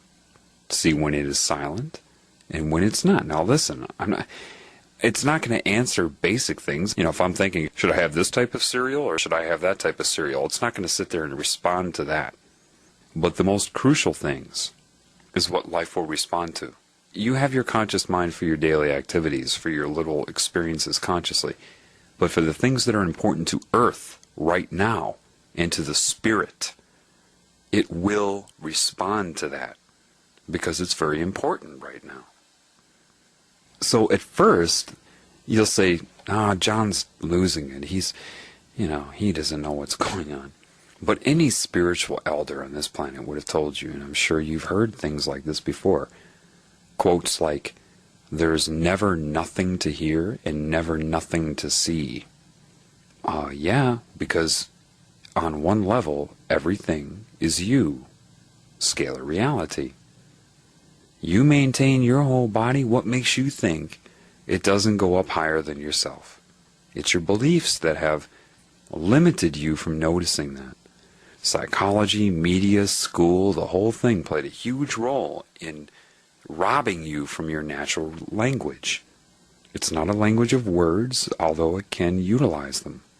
It's many anchors to your thinking, reinforcers that actually have been guiding you anyway. It has. It's been guiding you anyway. That type of stuff has been guiding you from your subconscious mind and kind of guiding your conscious thinking. But you've had so many other things. Mind control implants. And let me save you the suspense. I know you think the microchip is coming. From what I understand, people have been implanted since the late 70s. But no need to worry about that. Love can overcome that as well. Understand, life is always speaking to you.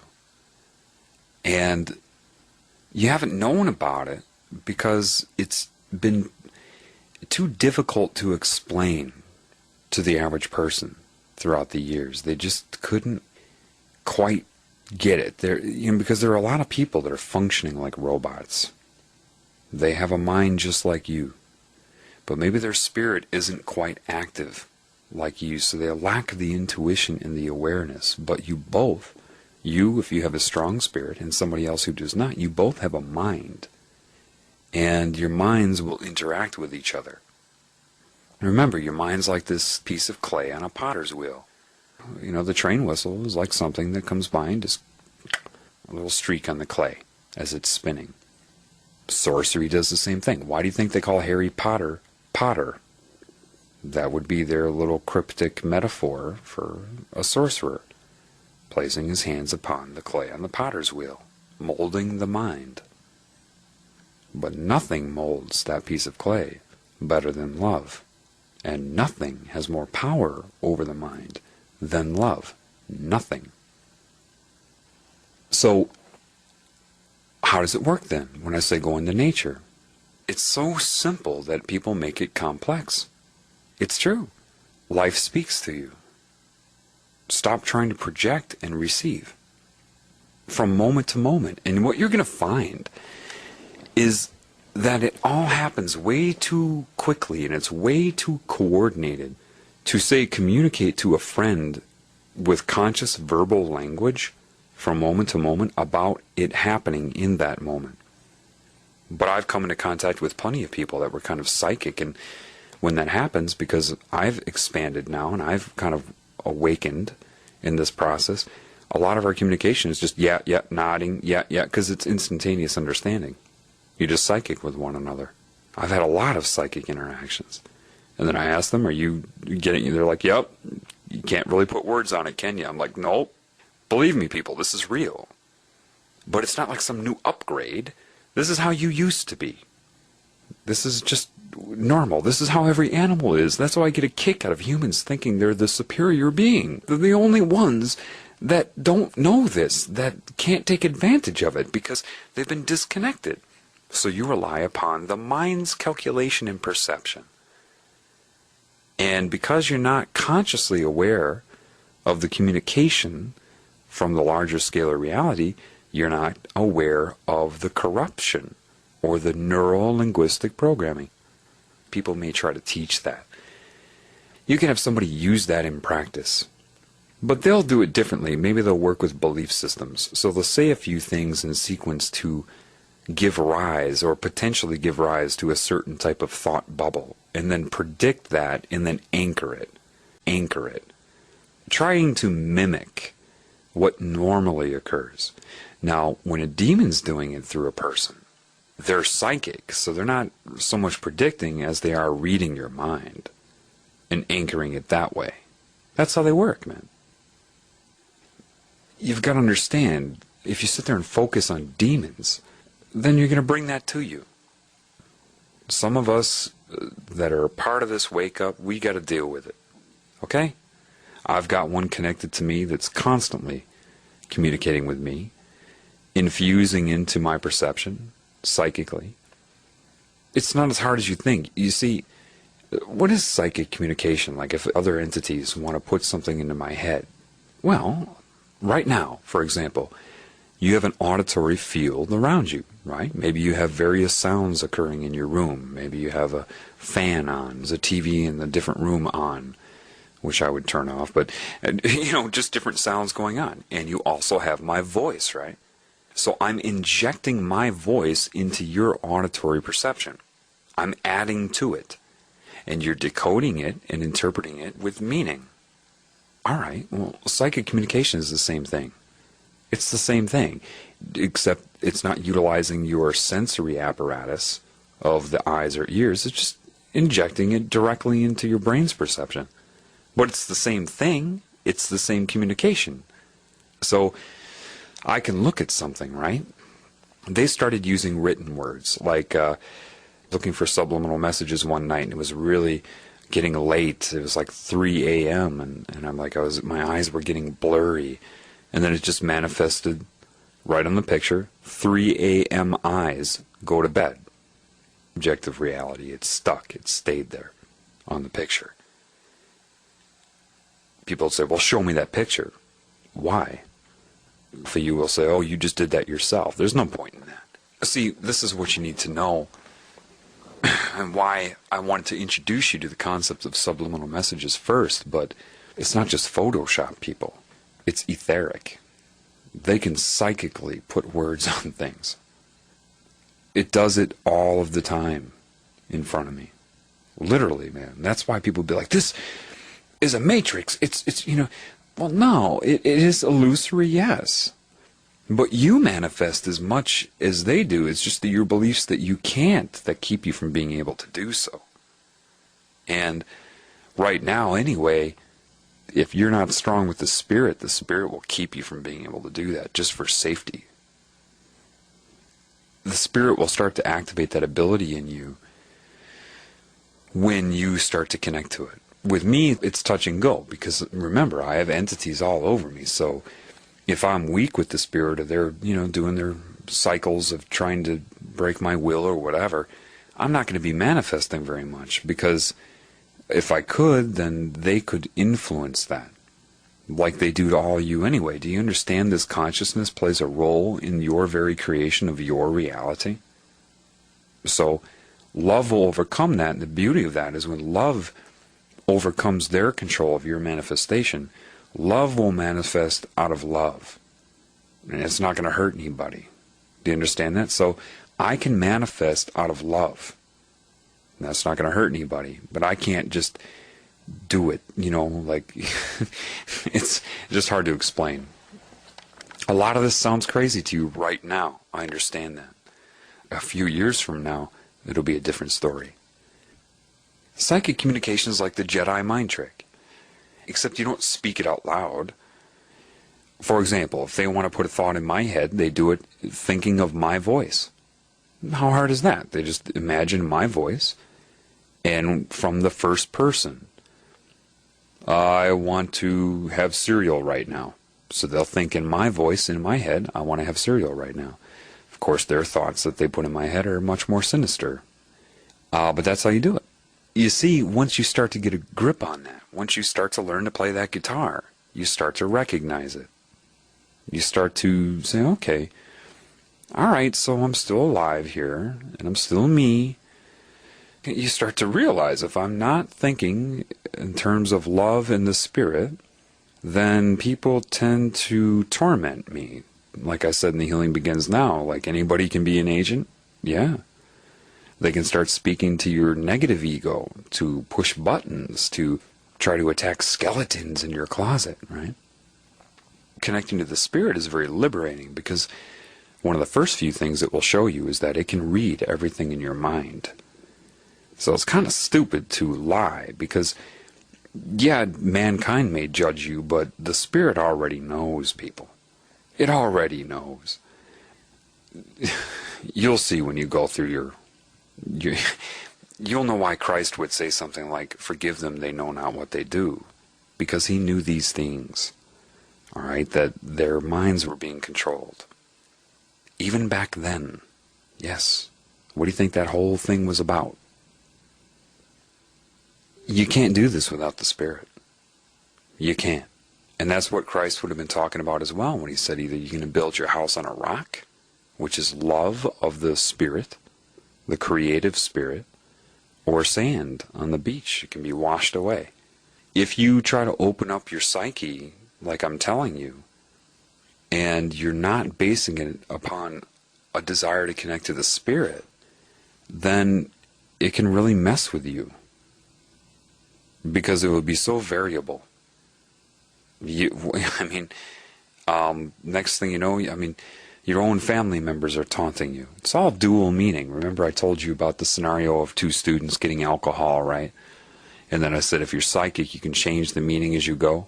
Next thing you know, everybody around you is coughing and clearing their throat and reaching up, touching their nose in response to your thoughts. And if you don't know how to control your mind, and you start thinking about negative things or consequences, or this is going to happen, that's going to happen, then any entity attached to them, if you're trying to wake up, will anchor the negative things.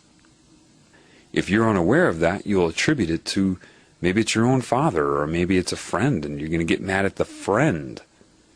Well, hold on a minute. You seriously need to understand something. It's not your friend's fault, and their conscious mind is probably unaware of it. The way to learn this quickly is to assume they can read your mind, that everybody you talk to can read your mind. And be mindful of your thoughts. Constantly be aware of what you're thinking, and look at how they act. What nonverbal gestures are they making? Are those anchors? Reinforcers? Look for dual meaning in what they say. That's why psychology tells you anybody who does that's crazy or obsessive. Yeah, because they don't want you to get a feel for your own language. I'm telling you, that's how it is. It's dual meaning. You may have a conscious conversation going, but what about the dual meaning? I look at the guy with the pizza. There you go. But it was really speaking to the thoughts of the other guy. But that can happen in conscious conversation, a dialogue between two people without other people around. You can say something that would contextually apply to the conversation, but it can also apply to your thoughts if you're aware of your own thoughts. I don't know, some spiritual people call this a rite of passage, because you can't be irresponsible with this. And I was kind of, mixed about letting people know this. Because I know they're going to be, see, who are the people that are vulnerable? The irony would be the psychology students, or the intellectual debate-minded people. If they open up to this, it'll rock them. But maybe some of that's good. I had to go through that. You see, I'm telling you this because I myself, I had nobody holding my hand, and I still don't. I don't have anybody that can tell me or guide me really consciously through this other than the Spirit. The creative Spirit does it. It does a wonderful job in its way. But no person is holding my hand through this. What I'm doing for you is kind of holding your hand through it. I'm telling you what to expect and how it works. And I had to go through all this. I didn't look it up somewhere. I'm not regurgitating this stuff to you. This is my learned understanding with a strong foundation from the ground up. Through the experiences, the ups and downs, the trials and errors of it. I'm not a simple-minded person. When I tell you that these things are happening, it didn't happen once or twice, and I'm like, oh, this is what it is, and then I come to you with it. No, I've been going through this understanding for over a year. Over a year before I came out with this for you now. To make sure that I understood it as much as I could before I told anybody about it. This is like the Earth's normal response to an infection. And it has to get the word out. The truth then, if you haven't figured it out yet, is that I'm you. See, in your mind, you have blockages to your own spirit, certain scars and shame and guilt and belief systems. It's not that your spirit isn't there, you're not allowing it to influence your mind. You're just not doing it, you're not allowing it. So, it's not going to give up, it's going to come to you through a different route. It's going to circumvent that and come at you from a different direction. So, you're hearing it from me now. I am you telling you what you will not receive from your own spirit inside of you. I am you telling you what you are not getting from yourself. And that sounds weird until you start to see for yourself. Philosophy is one thing, functionality is another thing. The Healing Begins Now was putting the idea out there for you, philosophically, theoretically. Now, we're going to make it functional. Why is this important? Because, much like you spread the information of whatever the pathology is of your own body during a state of disease, the earth is doing now, and the spirit is doing all of that. So, why do you need to know this language? First of all, on the internet, it's mostly disinformation. Now, I know what's happening, but I'm not going to tell you, because that's giving you a fish. Life can tell you. You can ask these crucial questions. Who is running the world? Who is really doing this? Is this theory right? Is this wrong? A bird will tell you. A dog will bark in response to it. Listen, you think I'm kidding now, I know. Or that I'm somehow delusional, right? You never heard the word delusional until it was forced down your throat. Does that mean that delusions don't exist? No. They do exist. Delusions are only if you have usually with trauma, where there's strong emotional energy attached to an experience, a thought, a fear, a concept. And it's so strong, the emotion, that your mind keeps that thought in motion, that bubbles up at the surface there. And it's so traumatic to you or so emotionally activating that it's always up there. And so as you go throughout your day, day by day, and experience different things, and that thought's there, you start to attach it to those different things. And your brain will actually undergo what's called neuroplasticity, or it will rewire to accommodate that thought. Now you're just on autopilot. See, entities can do the same thing. Mind controls can do the same thing. They can give you a true hallucination, or show you something true. But if it's traumatic to you, you will rewire your brain, and now they just got you on autopilot. They don't even have to do that anymore. You do it for yourself. So they can create a delusion. Mind control agents are experts at creating delusions.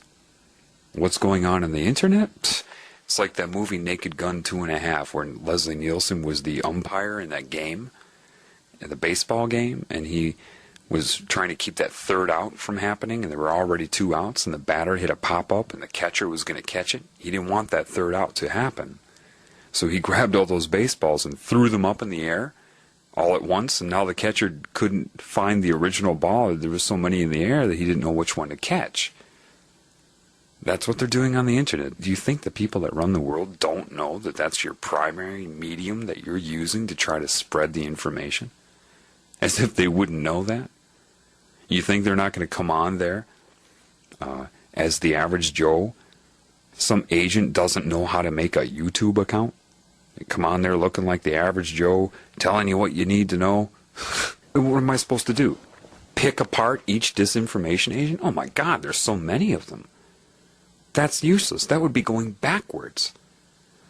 And the spirit, that's what it's saying. That is the wrong way to go about it. Rather, teach them how to find the truth. See, the benefit of knowing this language and communicating with life again is that people can't lie to you. You'll know what I mean once you're able to land your fingers down on that chord. You'll know what I mean. Can't lie to you. And life will confirm it. If you have a serious thought that's important for you to direct your path, be mindful of that thought. Did a dog suddenly start barking in your neighborhood? And then you'll think to yourself, was that in response to me? Roof! Are you really responding to me? Roof! You know, what you're going to find is probably what happened to me. I tried to disprove it so much that finally the messages I got, like from people through their dual meaning, was, look, either you're going to figure it out or you're not. How long is this going to take you? You're freaking paranoid. Because I wouldn't believe it.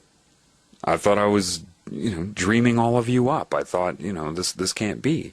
And finally there were certain people, through their ego, the larger mind said to me, how long is this going to take you to realize this is really happening? And it's normal, and this is how life communicates. Either you're going to figure it out or forget it, was basically what I got.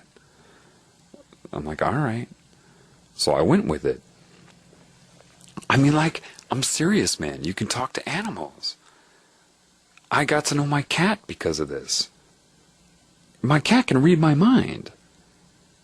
And even my cat was, after a while, stopped responding to that. He's like, same type of response in the way that we talk. Look, are you stupid? I'm showing you that I can read your mind. It's not hard. We all do this, that type of thing. I'm serious, people. Now it worked out. Smack your tail once for yes and twice for no. And I didn't even have to speak out loud. I don't have to speak out loud. He can read my mind. And I learned a lot about my cat. Like, he let me know through yes and no answers. I would kind of, in psychic communication, like I would know what questions to ask based upon reading his mind, or sensing how to ask the right question to communicate. You'll know when it happens for you. The way he explained it to me was this. He can read my mind. He knows some of my words. But that's not what he's responding to. He's responding to the intent. It's clearer for him if I think in pictures or just concepts without words. It's more effective. Sometimes the larger mind speaks through him and he knows it. So they're fully aware. They're way more advanced than I am. I mean, animals are, a lot of them are just really in tune with this, okay?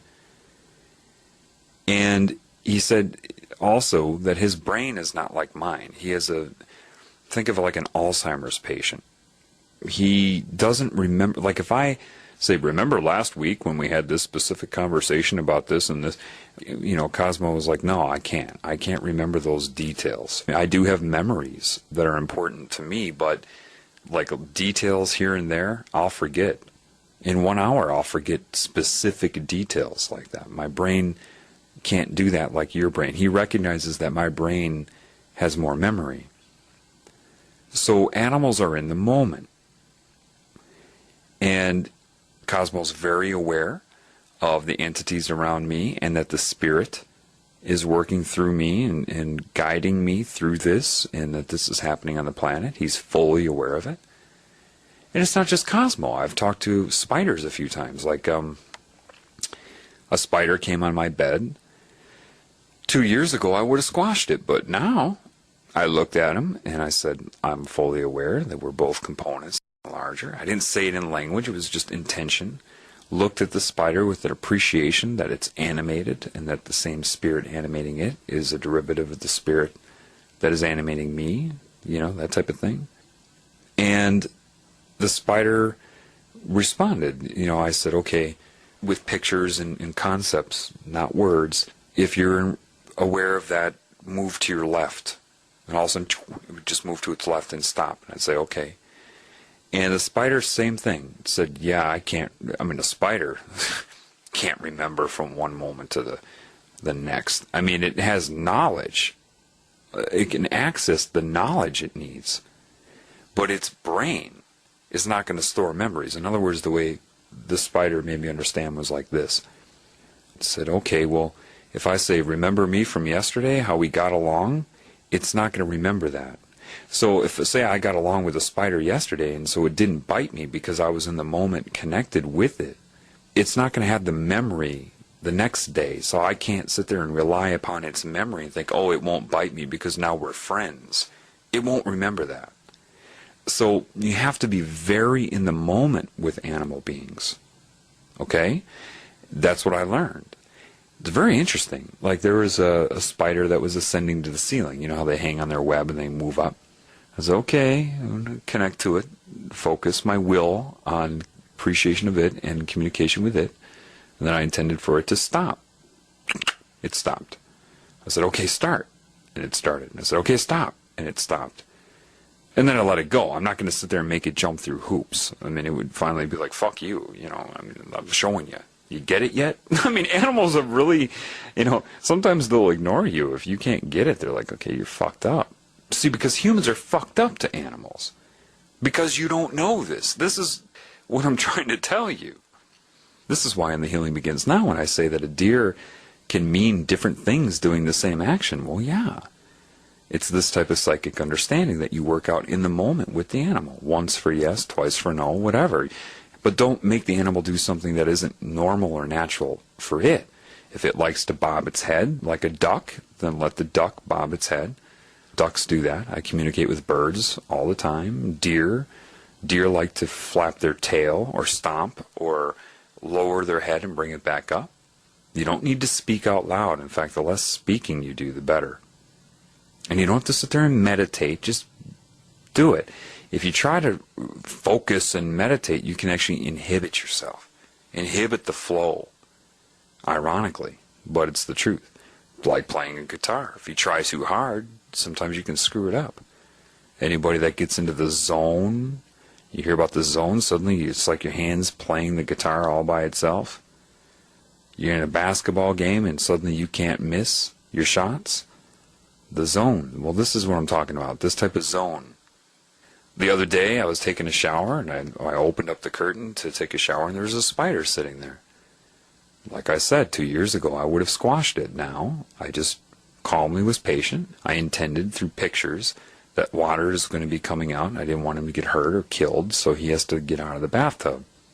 Then I waited. I was patient for him to sense my energy and all of that. And then finally he just got up and went right in front of me and went to a wall right in front of me. But it was just, you know, a little, the outside of the bathtub, and stopped there. And I said, that's fine, as long as he was out of the bathtub. And then I went in and took a shower. Animals will respond to you. Can a spider tell you what's going on in the world? Yes, because of scalar reality. If the larger mind wants to communicate through the spider, it can. And the larger mind of Earth, which is a derivative of the spirit and the whole thing, knows what's going on. Do you understand? So when I say you can get the truth from a duck, from a deer, from a frog, from a spider, this is what I'm talking about. The larger consciousness of the planet knows what's going on.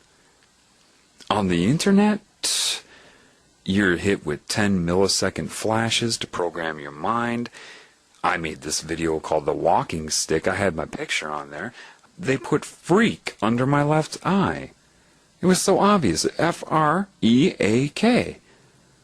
And that was it. You know, I tried to show my picture to be diligent for people, but not if they're going to do that. You know, I can't have you listening to this if you're looking at a picture that's telling you to think freak about me or crazy or this or that.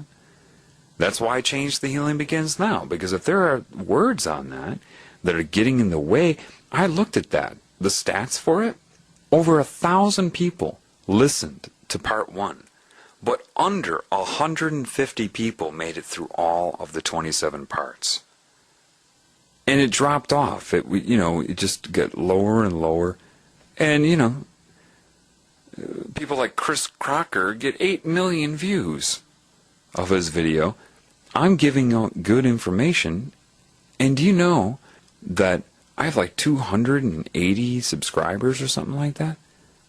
Not even all of my subscribers got through that whole series. So I knew something was up, so I had to take my pictures off. But it isn't me that matters anyway.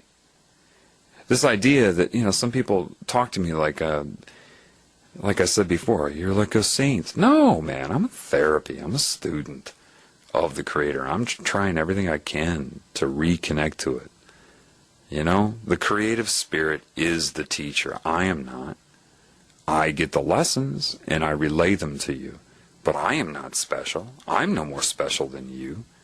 I was totally corrupt for most of my life because of the demonic control of my mind throughout my life. And I thank the Spirit for pulling me out. And yes, it's not easy, and it's up and down, and sometimes it's very traumatic. When I was first awakened, my whole life turned upside down, man. You don't understand how your reality can be changed. Literally changed. Not just third dimensional either. And like I told you before, I had nobody holding my hand through that. I had to work through it with the creative spirit. And it's tough. It's tough. I'm not telling you this stuff's going to be easy. Because it isn't. The earth is under an infection. You're going to have some resistance. But what you will find as you start to learn to play this guitar of life is that consistently, the more you connect to love and the spirit, the less this type of thing antagonizes you. You already have good and bad in your mind. You already have positive and negative experiences in your life. When you open up your perception, yes, it may give access to entities to try to bug you through dual meaning, through people. But you also get the positive too. So you're expanding. You're still, the mix is pretty much the same anyway. All right? You're expanding your consciousness. You gotta know. You gotta know now, because this is how the information about how to fix this and what you need to do is going to be spread. Through the language of life, not the language of the internet, where you're not sure what is right and what is wrong. Because humans are very easily possessed by entities at any given time, and their mind taken over at any given time, seeking humans for your primary source of information will not be wise. Okay? Because demons are very crafty, and they can mimic good intentions. But when you're out in nature, there's so much life out there, they can't cover that many past receivers. You know what I'm saying? They just can't do it. And don't accept one answer. You'll start to be in tune with nature's response. A crack in the ice in that right moment. The crack in a tree. All these things you'll see. Your whole reality is you on a larger level. So it will respond to you. You've just got to know that. You have to open up to that. And you have to play with it for a while, because at first you'll be like, no. And then it'll be like, oh my God, this can't be. Pretty soon you realize it's not coincidence. All these knocks you're hearing in my house right now, those are entities speaking. Those are spirits. There's a lot of spirits around me, and they're not all demons. They're involved with this as well. And they're not all demons. They're involved with this as well. Think of it like if you like scientific protocol, fine. I mean, it's only logic to say that if the question's very important, then perhaps it's good if you ask that question to nature at least 100 times over a week to see what answer is most consistent as you learn this language. Don't just take one or two responses. All right? Just feel it out. Get used to it. This is the language of life. And like I said, this is the origin of neurolinguistic programming. Studying neurolinguistic programming would not teach you this. However, seeing and going through and learning this will make something like neurolinguistic programming a snap. You'll understand it completely. You won't have to study it. In fact, the information about neurolinguistic programming is so dumbed down and so stripped down. You learn the language of life and you'll catch that all of the time. I'm telling you. Why is this the most important thing, though? Because after you get through your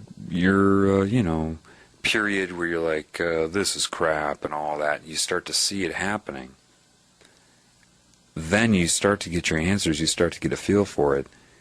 You're going to realize the most important thing, that the creative spirit of the universe is real. And once you know God is real, well, this is where we're trying to go, you see. Once you know God is real, then, and only then, will you be able to say, oh. And see, a lot of people, they say, oh, I can't connect to the Creator right now. I just can't seem to do it. But you're not understanding that a lot of your mind does not want to. You don't want to, quote, give up your addictions and all these other things that you think are fun. Most of them illusion, you can't see it yet. When you get the evidence you need through learning this language, then you'll say, like I did a year and a half ago, okay, I'm on your team. I'm on your team. What do I got to do? I choose to do what you need me to do. When that happens, and you can't do, see, if you do it right now, yeah, I choose to do what you need to do. You know, God knows your whole mind. And if there are parts of your mind that are disagreeing with that, then it won't do it yet. When you get this evidence through understanding how life communicates with itself, then you'll know at that moment, that salient event, where you're going to be like, okay, I can't deny this anymore. And when you see that it's all around you, logic will tell you, based upon how it's answering your questions and what needs to be done, it will be undeniable, and then you'll be able to, for each of you, it will be individual, and the circumstances will be different. But when you make that decision, okay, I'm doing what you want me to do, I'll go through your rehabilitation, your therapy, your guidance, whatever. Then the Spirit will lift your veil. When your veil is lifted, you'll know it. There's no reason for me to describe it right now. But put it this way, people will suddenly be asking you, how do you see these subliminal messages? I can't see them. You're right. See, I couldn't see them for the first 33 years of my life either. A lot of them are etheric. And when your veil is lifted, not only will you be able to see that, you'll be able to change your perception. Most of you will be shown a demon. You'll go through a procedure, you'll see what it is when it happens, of the altering of your dimension, so you see its nature, and you'll have to deal with that. It needs you to deal with that, kind of like flooding in psychiatry. If somebody has a phobia or a problem, the Spirit is likely to flood you right in the beginning, especially with this language, the whole thing. When your veil is lifted, you'll be flooded because you're going to have to face your phobias. And so your life will be coordinated until you realize that the only way that you can deal with your phobias is through the love of the Spirit. And you'll be taught that. Hearing me say it won't work. You have to go through it, and you'll see that. Each person has a different phobia, or many of them. And it knows what to do, and it won't overdo it. It'll do what you need done. When your veil is lifted, it's kind of psychic. You call it psychic. I get a kick out of that. That's like two cells in my body saying they're psychic with each other. Yeah, okay, they're both me. But okay, if you want to call it psychic, fine. Whatever. But we'll use psychic to communicate here. That's what happens. All right? It will put two and two together for you. And you will be an active participant in that. You'll see. You will just know. You will not be able to be lied to anymore. You turn on the TV, you will see. You will see 666 everywhere. You'll see what you could not see before. And you'll see the the craziness of someone mindlessly mouthing prayer out of a Bible, looking for God in a Bible when it's so active and alive right now. When you go through your lessons, and say you're into that for a year, you'll understand everything Christ was saying. You'll understand it so well, at least I do, it's almost like you're saying, yeah, that guy got it. And you'll see that, a lot of things were omitted. There's a document someone sent me recently, like 3 weeks ago, that I read for the first time. I haven't really read much of what Christ was talking about, because I was getting the lesson from the Creator, man. I stayed away from that, really. But it was called the Talmud of Emmanuel, Jmmanuel. And it's some of the book of Matthew, I guess, and then other things. I felt like I was reading my personal journal. All the things that I knew they were hiding in the Bible were in this. I was reading it in an Adobe Acrobat reader, and it would have different sections. You only see one page at a time, and sometimes he would get questions from people. And these questions, you can tell they're just from people that their veil has not been lifted. They're just not connected. They don't have eyes or ears. And they're like asking him these questions. And I'm just thinking to myself, oh man, these people, they just have no eyes, no ears. And they're just, what a joke, How did you can't even answer that question the way they're asking it to be proven. And I'm like, what did he say? And I scroll down. He's like, you have no eyes, you have no ears. I'm like, oh my gosh. Because, once you're knowledge, you need to be prepared for this. When the Creator lifts your veil, your intelligence is going to skyrocket in a lot of ways. As far as your awareness and what's going on, it will make it very difficult for you to try to communicate with the average person. Because their questions will be so crude, even though in the mainstream, they're considered academic and intellectual. You'll see people try to use words that they think are smart and how they structure their sentences and following these protocols. Pretty soon they'll just be like an open book to you. And you will become tongue-tied because the knowledge that you will have will be so far above what they think is knowledge, being a, quote, intellectual, that you won't know how to deal with them.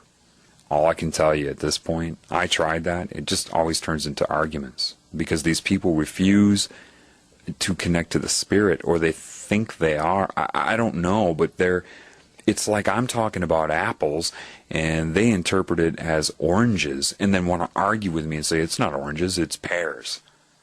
You prove to me why it's oranges. Well, I'm not talking about oranges or pears, buddy. I'm talking about apples. And I can't talk about apples in the language of oranges in debate against pears. I just can't do that. I'm telling you, I keep coming back to this. Discrediting? Will they try to discredit me? Sure. Of course, man. Why do you think I keep telling you, don't seek me for the truth? If they make you hate me and you attach everything I'm telling you to me, well, they've just programmed your mind now, haven't they? Now all the truth I've told you, it's linked to me in your head. I told you, it's linked to me in your head. Why do you think they discredit in the first place? I'm telling you, I'm not your teacher. The creative spirit is. Let's see them discredit that. Especially once you learn this language, it will be undeniable. And once you fully start to connect to the spirit and work with it and learn to play that guitar, forget it. They're not going to discredit it. Demons may do that through people. They may use the neuro-linguistic programming that they use, but animals, and nature, and life, and if you're smart with your questions and ask the same question over a period of time and get many, many answers to see, you'll see. All right? You must look at what I'm doing here. I'm not taking the credit for any of this. Do you understand that? It's the creative spirit, and I'm a happy student. I'm a patient man. I was fucked up in the head my whole life. I admit that, and it's correcting that every day, and it's a struggle, but I'm happy about that. Very. What I'm trying to tell you to do is seek the creative spirit. I'm not trying to formulate some group, some cult. I'm not asking you for money. I'm not telling you to become a portal for a demon. None of that. I'm telling you to seek the spirit. Where is the spirit? It is both inside of you and outside of you. Scalar reality. If you seek only outside of you, you will fail. If you seek only inside of you, you will fail. If you seek inside of you and correlate that to what's outside of you, you will succeed. If you do it in a loving manner. Because that which is truly inside of you, underneath your ego, that is you, is of love. Arguing and debating and trying to memorize facts and figures, it's not going to help. And that's why it's very important that I tell you these things. Why do you think I'm not pumping Alex Jones or telling you details about this and this and, oh, the Illuminati did this back in 1930? Now forget that, man. Why do you think I'm not talking about 9/11? I'm not going to tell you about 9/11. Nope. I will tell you, just like Leslie Nielsen throwing up all those baseballs, you must ask yourself. I'll tell you what, Do what I'm telling you to do. Connect to the creative spirit. Before you can do that, you're obviously going to need proof of its existence.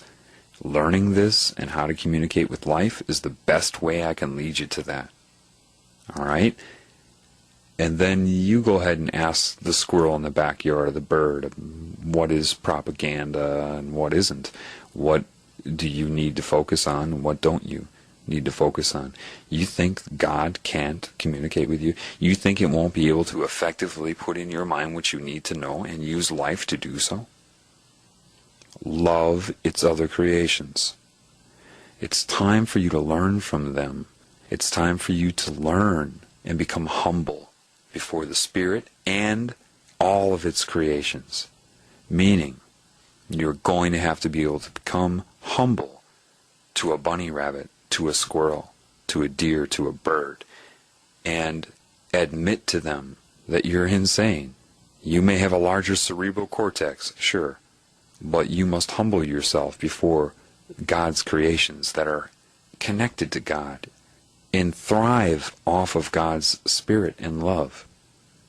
Humbling yourself before them is to humble yourself before God. Humbling is not getting down and bending over and taking it up the behind. It created you. Humbling means knowing. Knowing. Knowing what? You'll see. You'll see. Deep down you want something that knows all that you don't know. And it will always be honest with you. You won't have a problem taking direction from it. Because it's not an issue of having a problem with authority. This isn't authority. This is that which creates everything, man. Without it, you would not be. And it created you so that you could have free will, your conscious experience. Like I told that girl tonight. I said, it's interesting. Because of my awakening and because of what I'm going through, I know why we've talked. I know the reasoning behind it. And she understood that too. I said, but you see, we also had a conscious conversation. We had an individual experience that happened at the same time. It's my choice if I want to focus on the conscious conversation or look and see the deeper meaning of how it's coordinated. I told you in The Healing Begins Now. You can see yourself as the floating finger if you want. You can see yourself as the right finger, the left finger, all at once. That's your choice. And that's why I use this learning to play guitar thing. At first, you're always going to be looking for it. And you have to be careful. Don't create a delusion over this, okay? But you'll find as you kind of come into the swing of things that you don't have to do that all day. You've got a right to live. You've got a right to go out and enjoy yourself. Yeah, the problem is that through media, you're going to see that it's all satanic. You're going to see that it's all to control your mind. So your ability to have fun by going to movies and all of these other things is going to be fundamentally limited. But interacting with people, socialization and activities and all these other things, that's that's part of life and expressing living. And the more active that you are, the stronger your spirit anyway. And you don't have to sit there and read into what everybody says all the time. First of all, you won't be trying to do that once you learn how. But you don't always have to be focusing on that. That's your choice. You know what I mean? I mean, how many questions can you have? There are crucial questions. But you need to learn to try to take control of your mind back. And be disciplined with it. And turn it on and off as you want. You can sit there and talk and have a normal conversation. Sure. You can look at it after and see what it was from a larger perspective also. I'll tell you, when you connect to the creative spirit, your life will become anything but boring.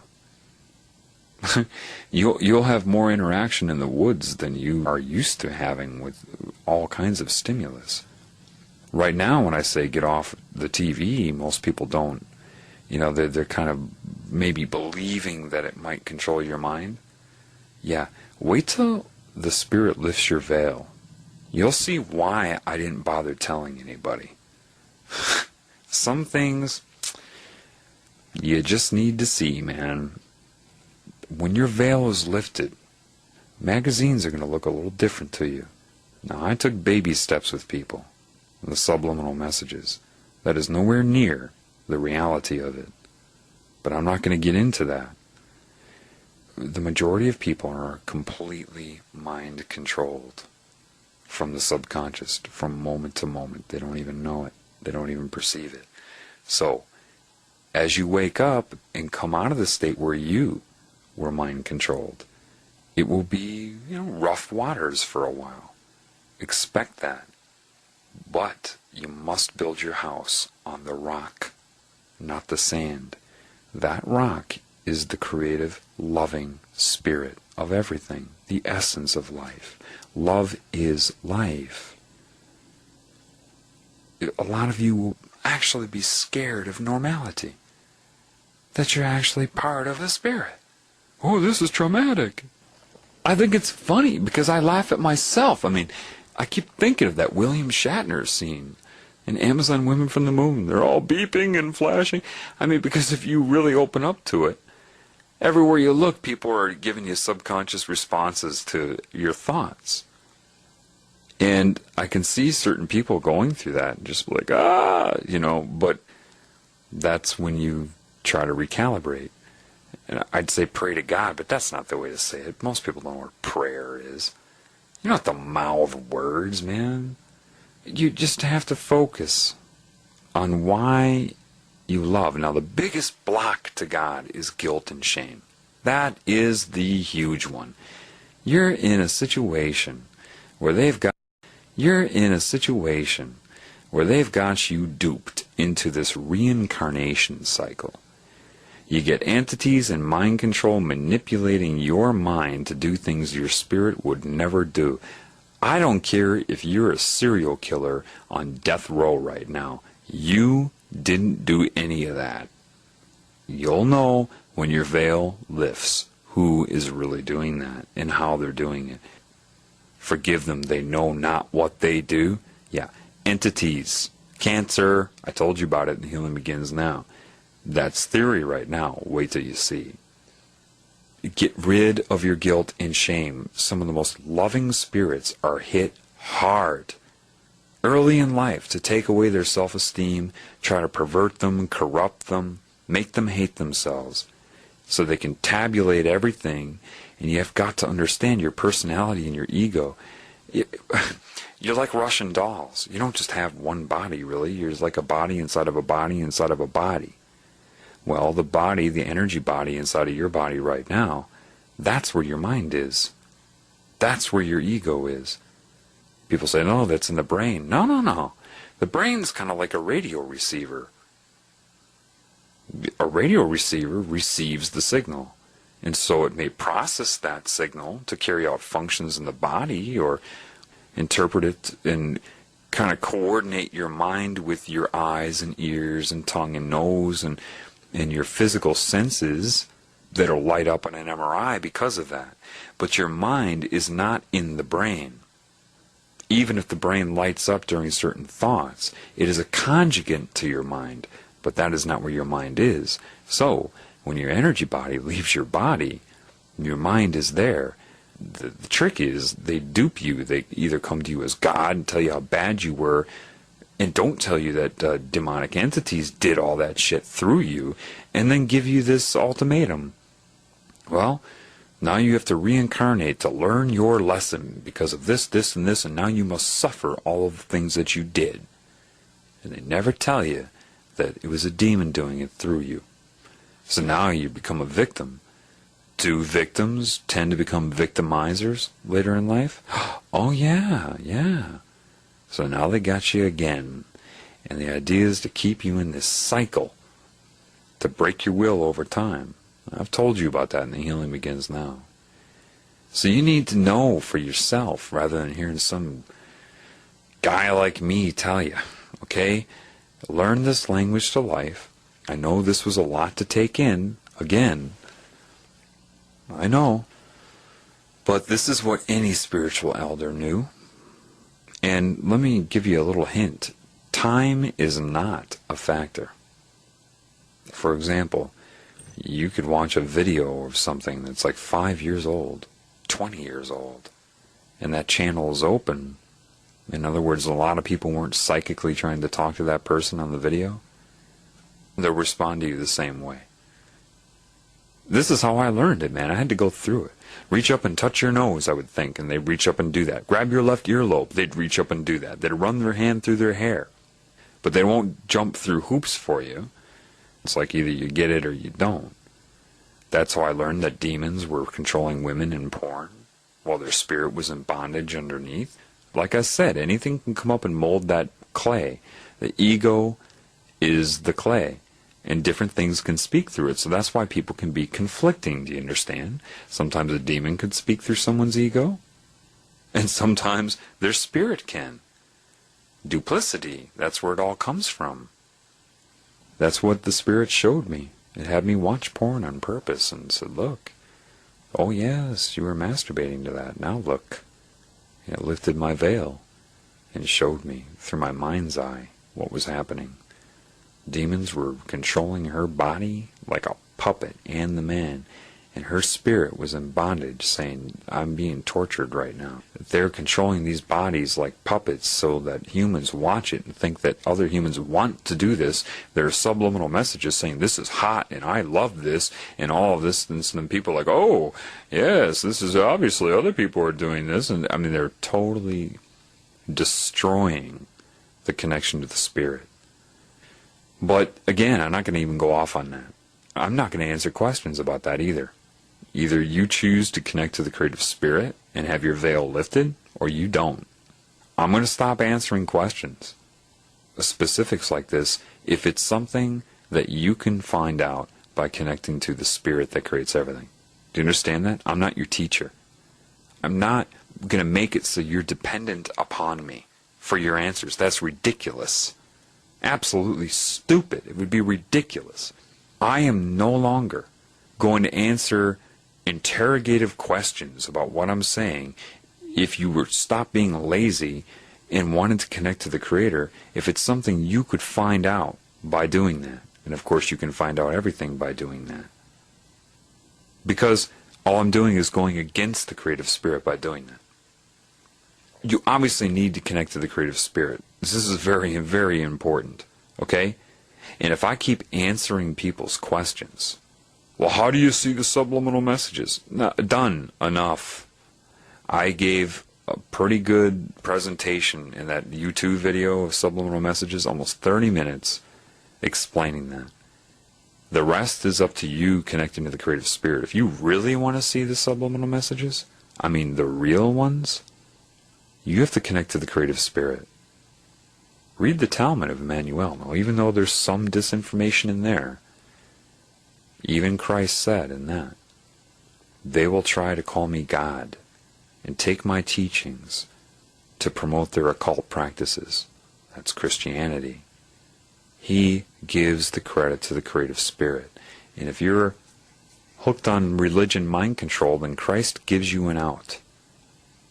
He says, denying me will be forgiven. Denying the creative spirit of life will not. He gives you an out. So if you think that you need to accept his name, which you don't know what it was anyway, as your Lord and Savior, first of all, that's worshiping the dead. His personality was not your Lord and Savior, and he was claiming the whole time. Ironically, I can't believe I read this like 3 weeks ago. I felt like I was reading my journal. He didn't take credit for it either. He's saying the same thing. People say, what do you think? Are you saying you're Christ? Oh my gosh, you're not getting this. No, I'm saying we have the same teacher. Why would the truth change? You heard that soon you will all be as he was. That doesn't mean you can have his personality. That means connecting to the creative spirit. It's available to all of you. Do you understand that? And he said, he's not special. Not without the creative spirit, he's not. If you want to call it Father and, the jargon used back then, fine. But he talked about the creator spirit. And he even said, any group that calls themselves God's children, That's ridiculous. And I had been saying that. I mean, that's to be God's chosen ones? No, that's a cancerous. Anybody who says that, any group who thinks they're better than other life, when Christ wouldn't even think he was better than a spider. That's... When your veil's lifted, there will be no more questions. You will know who is doing what. You will know. And they cannot discredit other people. Because the truth is, the answer is right in front of your face, and it always has been. You're just under mind control to not see it. It's kind of like cloaking them. When the creative spirit lifts your veil, you'll know, and it will be very emphatic with you. This is why you need to know the true language of life. You need to connect to the Creator Spirit. Then your answers will be revealed to you. All that was hidden will be shown to you. It's more than philosophy, man. I mean, I'm talking right now. Right now. Now. Right now. And your frustration will be with those who are still living under a veil. It won't be your inability to deal with this so much as the fact that others cannot see or hear. Having eyes and having ears means to be connected to the creative spirit and to know this language, and you can only functionally use this language through the creative spirit. Then it will put knowledge into you, and you will know. You will just know. No matter how glib somebody is talking to you, no matter how strategic, even if they're using neurolinguistic programming, you'll catch it from moment to moment. You'll know. Now, one word of advice, okay? When you're dealing with humans and you're thinking, oh gee, I'm reading into what everybody says to me. Well, remember, that's your choice. You don't have to always be looking for it, and I'm not saying reading into it.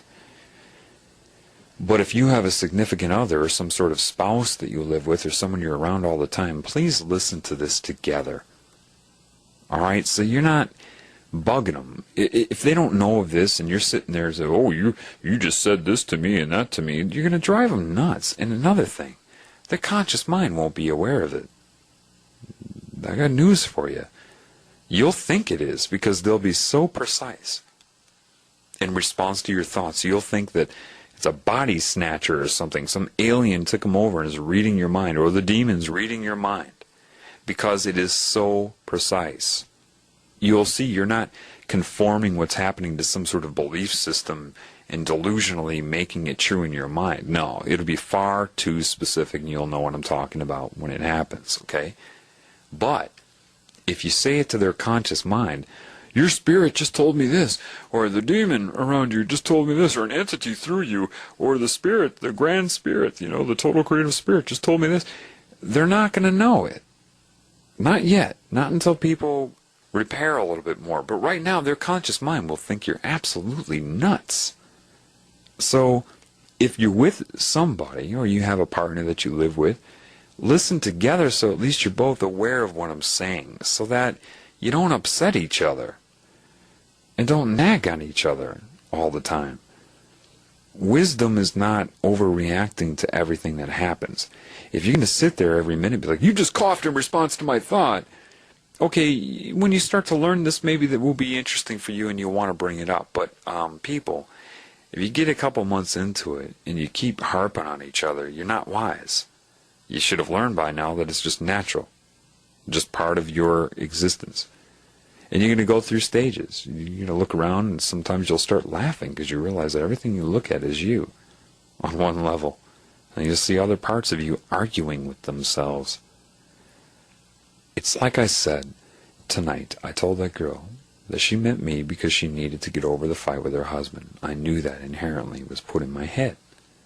Because their argument, their tension, their anxiety has a scalar effect on the larger existence that we make up. And it's just that simple. It's not that you're looking at a mirror of yourself all the time. Often, It is the Spirit speaking directly to you. Learn this, be diligent with it, and then you will see proof of the Spirit. That will give you what you need to feel comfort and confidence and knowledge of it, to rejoin with it. You'll know when that happens. Oh yeah, you'll know. Some things I just haven't told you because it's not worth it. It's not worth it. I'm going to be more limited in my responses with email because I want to get off the internet here. It's too poisonous. It's too poisonous. Just sitting there online like that is poison. With the constant subliminal barrage in every way, people's minds being hijacked by the negative entities to want to argue with me and all of that. I want to help, man, but I'm not going to carry the whole world on my shoulders. So you all need to be proactive. Like I said, I'm not the teacher, I'm the student. If you refuse to learn this, then the teacher will go away. Alright? So, meaning, if you hear me now, and you say, well, John, tell me this or tell me that, or you don't do it, you don't do the keys to God like I told you in the Healing Begins Now. You don't activate your spirit. You don't activate the love in you, and you don't become aware of your surroundings. You know, hey, what else can I tell you? You're saying to the Spirit, no thanks. And at that point, I can't help you. The creative Spirit loves you. Love it back. Let it teach you. I cannot stress that more. And understand, you think I'm kidding, but once your veil is lifted, the whole consciousness knows, including the demonic cancerous consciousness. It knows. You'll see what I mean when that happens. Then it will try to discredit you. Now, ironically, the ones with the strongest spirits are probably the ones that have deviated in many ways in their life, because they had to do that. They know who's here on behalf of the Creator as a new spirit, because you light up, you shine bright, and they know right away, and they come after you early to try to get you, to possess you, and corrupt you, and do all of these things. Why? Because they know that it's very likely that you would speak out. Is that too hard to figure out? So they have to screw with you. They have to get you to deviate and do things that society is conditioned to point their finger at you for, so as to keep you from speaking out. The flip side to that is once you know the creative spirit, once it comes to you and basically says without words, bang, I am, and you'll know what I mean, you're not going to care what people say about you. Okay? But just know that suddenly, like a football being thrown to a running receiver, two lines intersecting, the discrediting is the same way. Remember, time, past, present, future is not what you think it is. Things just suddenly show up. However, you will be armed with, you won't be armed against men, because mankind is, the majority is just under huge mind control. When you see it for yourself, you'll know what I'm saying. Okay? You can't keep them from discrediting you. You just can't. But you won't care. You won't care. Because one moment, one microsecond, with the powerful, commanding love of the Creator who says, I know you were duped. I know that they were doing it through your mind, and your spirit is innocent, and you're learning, and you're rehabilitating, and you've made that choice with me. It is my opinion that matters. Do not worry. Just don't turn from me. It will have your back, and I'm telling you, to have God have your back, that's not a bad deal. You hear what I'm saying? Forget what people think of you. You've heard it before. He who is free of sin cast the first stone. All right? It's the insanity that has been created and stirred up in humankind. Forget what they think about you. Just love the creative spirit. I'm telling you. No matter how weird it gets, no matter how, and you'll be tested too. I was. Things might be allowed to happen to you. And you'll find that you'll seek answers. When I was first awakened, it was quite traumatic. I tried to handle it. I'm going to buy tourmaline, and I'm going to buy this crystal and that crystal, and orgone. Yes, I've tried orgone. Didn't work. The whole thing, man. I need to talk to a psychic. I need to go see this or that. Why are you going through all that? Why is it allowing you to go through that? Because you're going to find there's only one way to deal with it. Over and over, no matter how variable the circumstance, there is only one way to deal with it. The creative spirit of everything.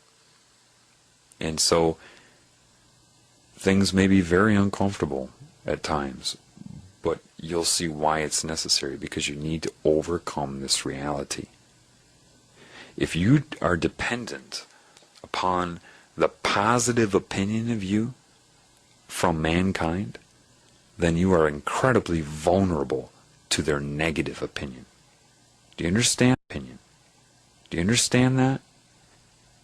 Because if you are hoping to get positive approval, a fan base, people that love you to define who you are, then their hate for you will also define who you are and where you go. Rather, detach from both, love the creative spirit. That means you will appreciate all the creations anyway and love them in the moment.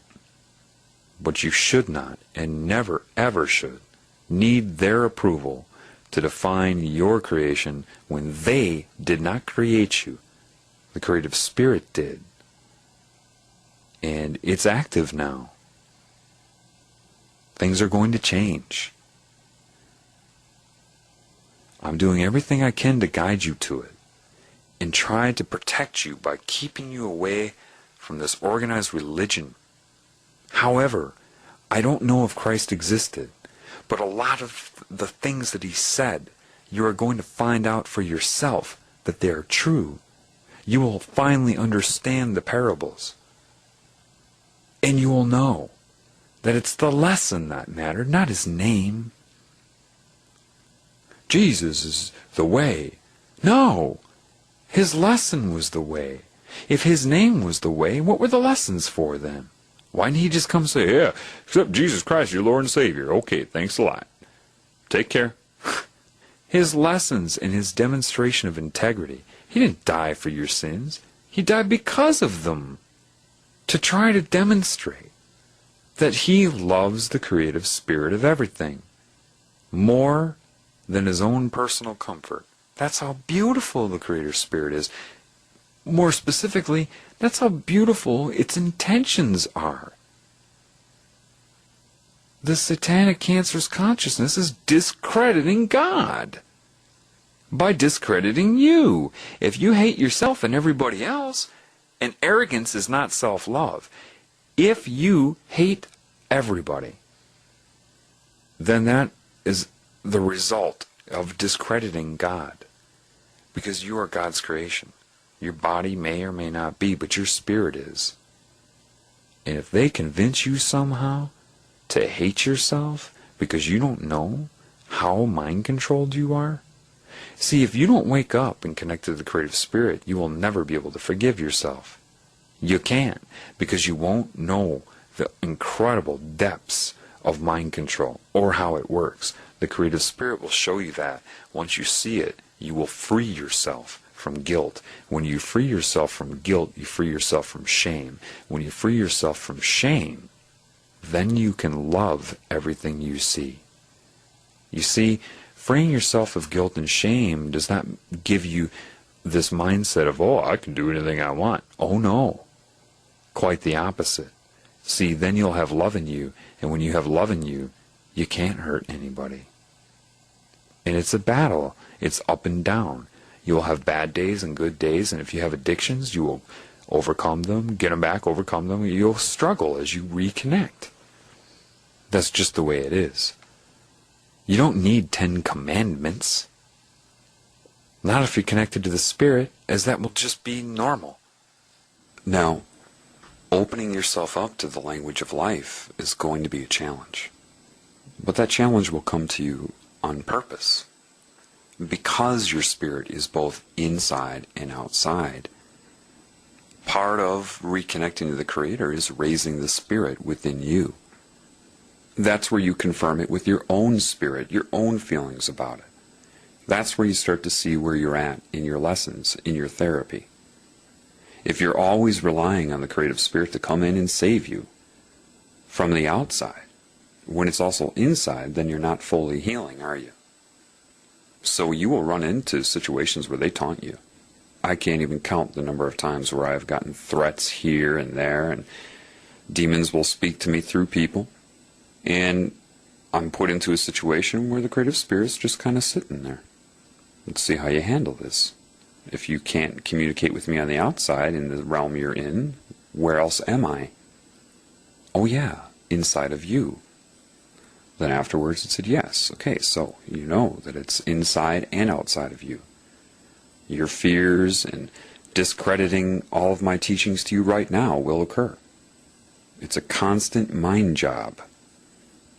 So part of your solidifying your connection with me is to see how you handle it when I'm not coming in to bail you out. Can you bail yourself out? The more you can do that, the stronger your foundation. And that's part of it, and I would expect it, okay? Fully expect that you're going to have up and down days. Because when you open up to this, the demonic element will try to take advantage of it.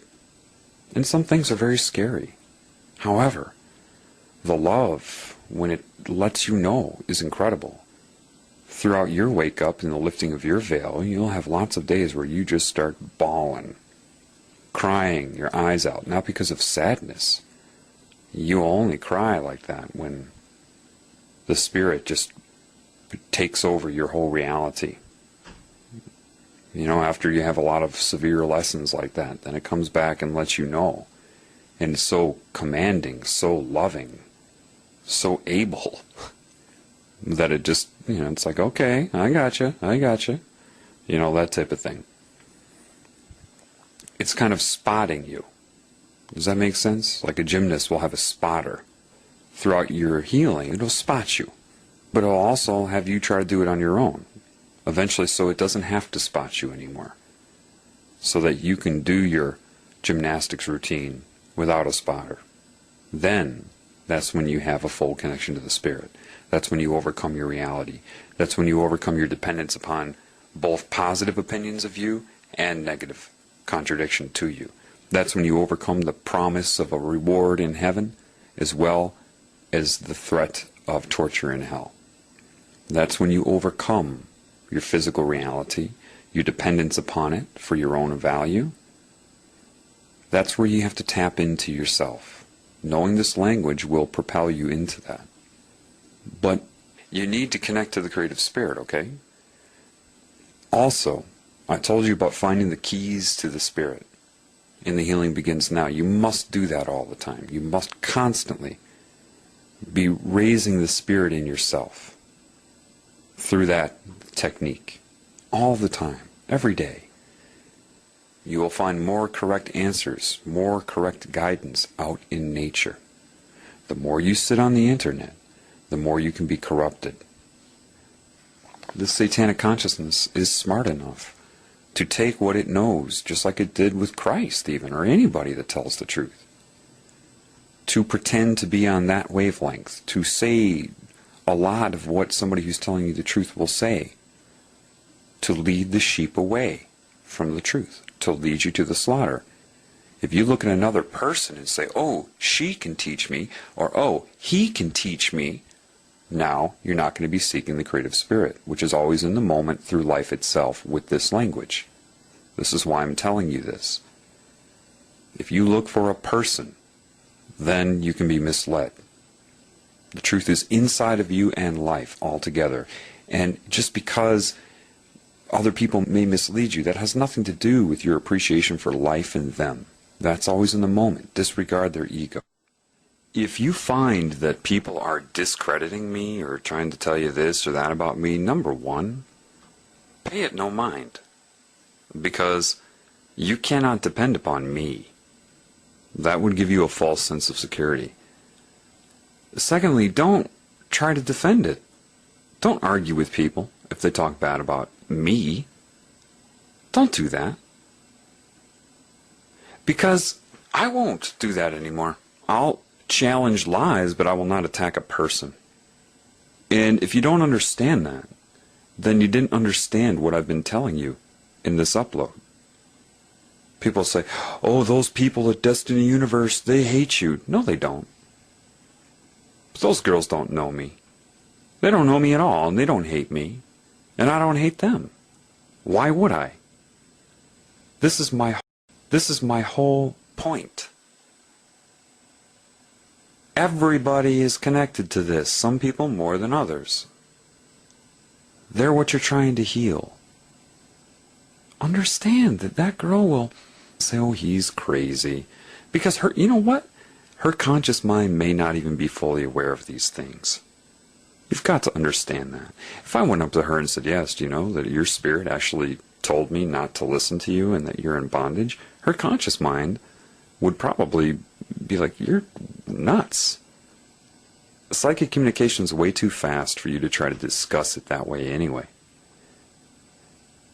Just be mindful of it. Forget about that. Just, what do people need?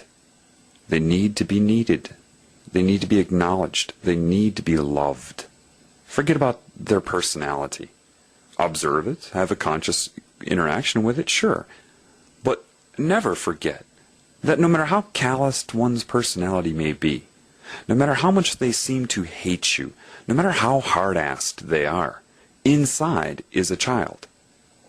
Inside is a being that needs love. And if you succumb to the calluses in their personality, to the wiring and programming of their consciousness, then you deny them that love. You deny them.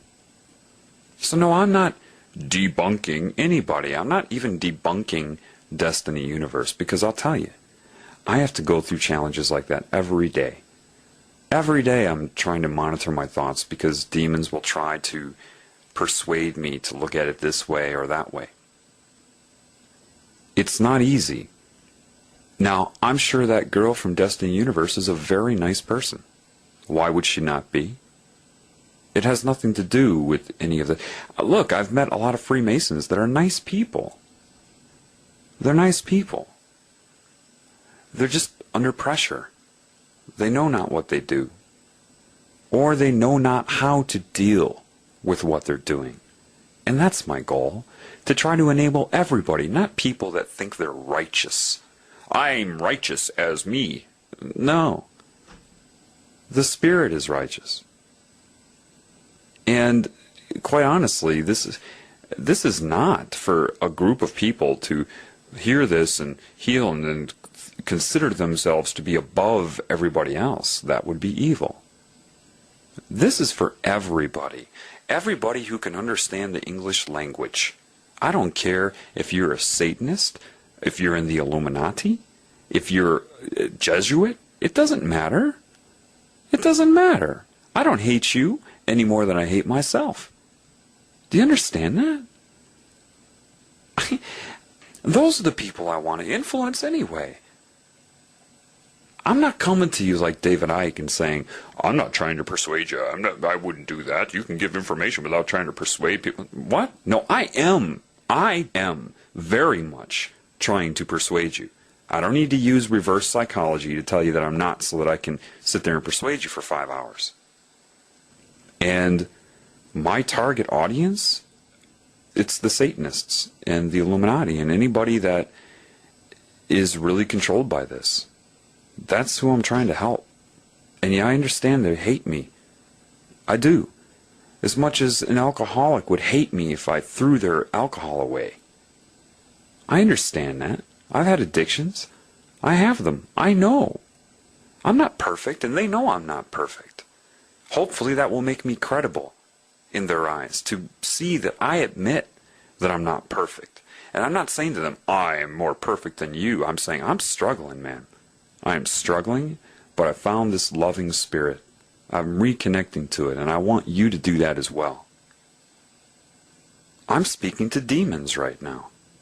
They say, oh, they're creations of darkness. Maybe. But wait a minute.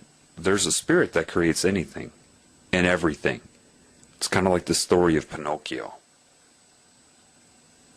If a demon sees logic in what I'm saying, not my ego, because it's over my head, but maybe it observes me. Perhaps there's something inside of a demon that says, you know, there's something to this. Don't think the creative spirit of everything can't transform that demon But that is not your responsibility. No human can do that. And if you try that, you're going right into the spider's web. Do not try to argue with a demon or intellectualize with a demon. They're way over your head. They have access to various points of your mind all at once, and your dimension. You're over your head when you do that, and they will not be able to resist taking control of your mind. A demon can't resist that, because it's too easy. It's just way too easy.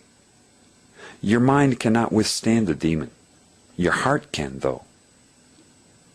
You don't necessarily know where this is going. You have to walk the path. But holding resentment and hostility, and that's why they'll come at me, even after me saying this, they're going to try to prove to me that I hate them. That's how it works. That's how synchronicity works. There will be events now that will try to make me hate them. Well, my ego isn't infallible. That may happen for an hour here or there, but the truth is the truth. And as far as hating anyone, hating any group on this planet, that's just not fair. I think the original group that started this whole thing on planet Earth, look at it from a different way. What if the demons in this cancer consciousness descended upon Earth and found a human race the smartest one and upgraded them so they could be used, and those people had nobody to get help from? They would ask other species, other humans, help, help. No one could help them because it was the initial infection. It's not their fault. Not their fault. The problem is guilt and shame, and that's the one the Spirit really needs to work on, because the people that have been controlled like puppets to do the most horrific things, down to eating babies, feel like the creative Spirit could never accept them again. Well, I have a surprise for you. Yes, it can. You just are not looking at it correctly. And no, that doesn't mean, oh, well, okay, if it'll accept me, I can do it for another week. No, because the very moment you want its acceptance, it will start to transform your paradigm. You will suffer if you do it then. Once you decide to choose God, you will suffer if you do those things. I mean, whenever I would deviate from it in any way, it would rock me. But not to hurt me or to condemn me. It's saying, I'm taking over now. You're in therapy, buddy. That's kind of what my life is like. I get strong intervention when I deviate from this. So would anybody in the Illuminati. But it doesn't mean that it can't help you.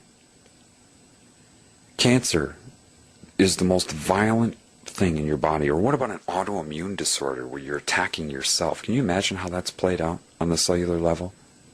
Same thing as eating babies. It's the same thing. And only love can spontaneously heal cancer. You're not going to hold the cancer cells in guilt and shame, or else they will not heal. And because you need your body, your system, your consciousness manifestation to be synergistic, holistic, and in harmony and in love, there's no way you could hold parts of your body in guilt for becoming damaged or disconnected. The creative Spirit does not hate you for insanity, for it knows that you're insane. It is you that is in judgment of yourself. It is not, because it knows if you're disconnected from it, you will fail. You will become this way. It already knows that. Therefore, how can it judge you or condemn you for it? It knows you can't work if you're disconnected from it. It knows that about Satan or the cancer consciousness or the alien beings, anybody a part of that agenda, the predatory agenda. It knows that. So if it's telling you this, knowing that, what does that tell you? The people that have done the worst things in life are the ones the Spirit wants to activate first. They're so important to the Spirit. You have no idea how much you mean. And it's your guilt because you were conned into doing things to your own kind that you cannot forgive yourself for anymore. You think it's too late. I made a contract, with Satan. It's too late. Wait a minute, man. Can a 3-year-old sign a lease to an apartment? No. Why? Because they don't know what they're getting into. It's over their head. You have no contract with cancer. You have no contract with Satan. Satan will convince you of that. show you the abyss, show you all of these things, the emptiness, the void. That void is what you perceive when you're disconnected from the creation, spirit. It's not over for you. But Satan, I use Satan symbolically, this consciousness will do everything it can to make you think that it is over for you. Look at what you've done. Look at what you've done. You do not have the spirit to connect to the creative spirit. Bull. Bull, because everything you think you've done was from manipulation to your mind. Get rid of the hate. Demons are turning humans upon themselves. That is their primary weapon. And blackmail is a huge one. Once you've done those things, they say, well, look, well, if people know about this, they will turn on you. And then you place your importance over the importance of the entire planet and the entire human species. You stand up to that, and the creative spirit will back you. I promise you, no matter how traumatic the process, it will. I don't care what you have done. Do you understand this? Let it go. It is no more. It is no more. Humans can't move on. Cesar Millan teaches you this lesson. The Dog Whisperer. You think it's a show about raising your dog, but it's not. Life speaks to you. He's trying to show you that if you take an insane dog that may have attacked all kinds of dogs and you put it into a sane pack of dogs, they see that dog as a part of themselves. That's the difference. They don't say there's a problem with that dog.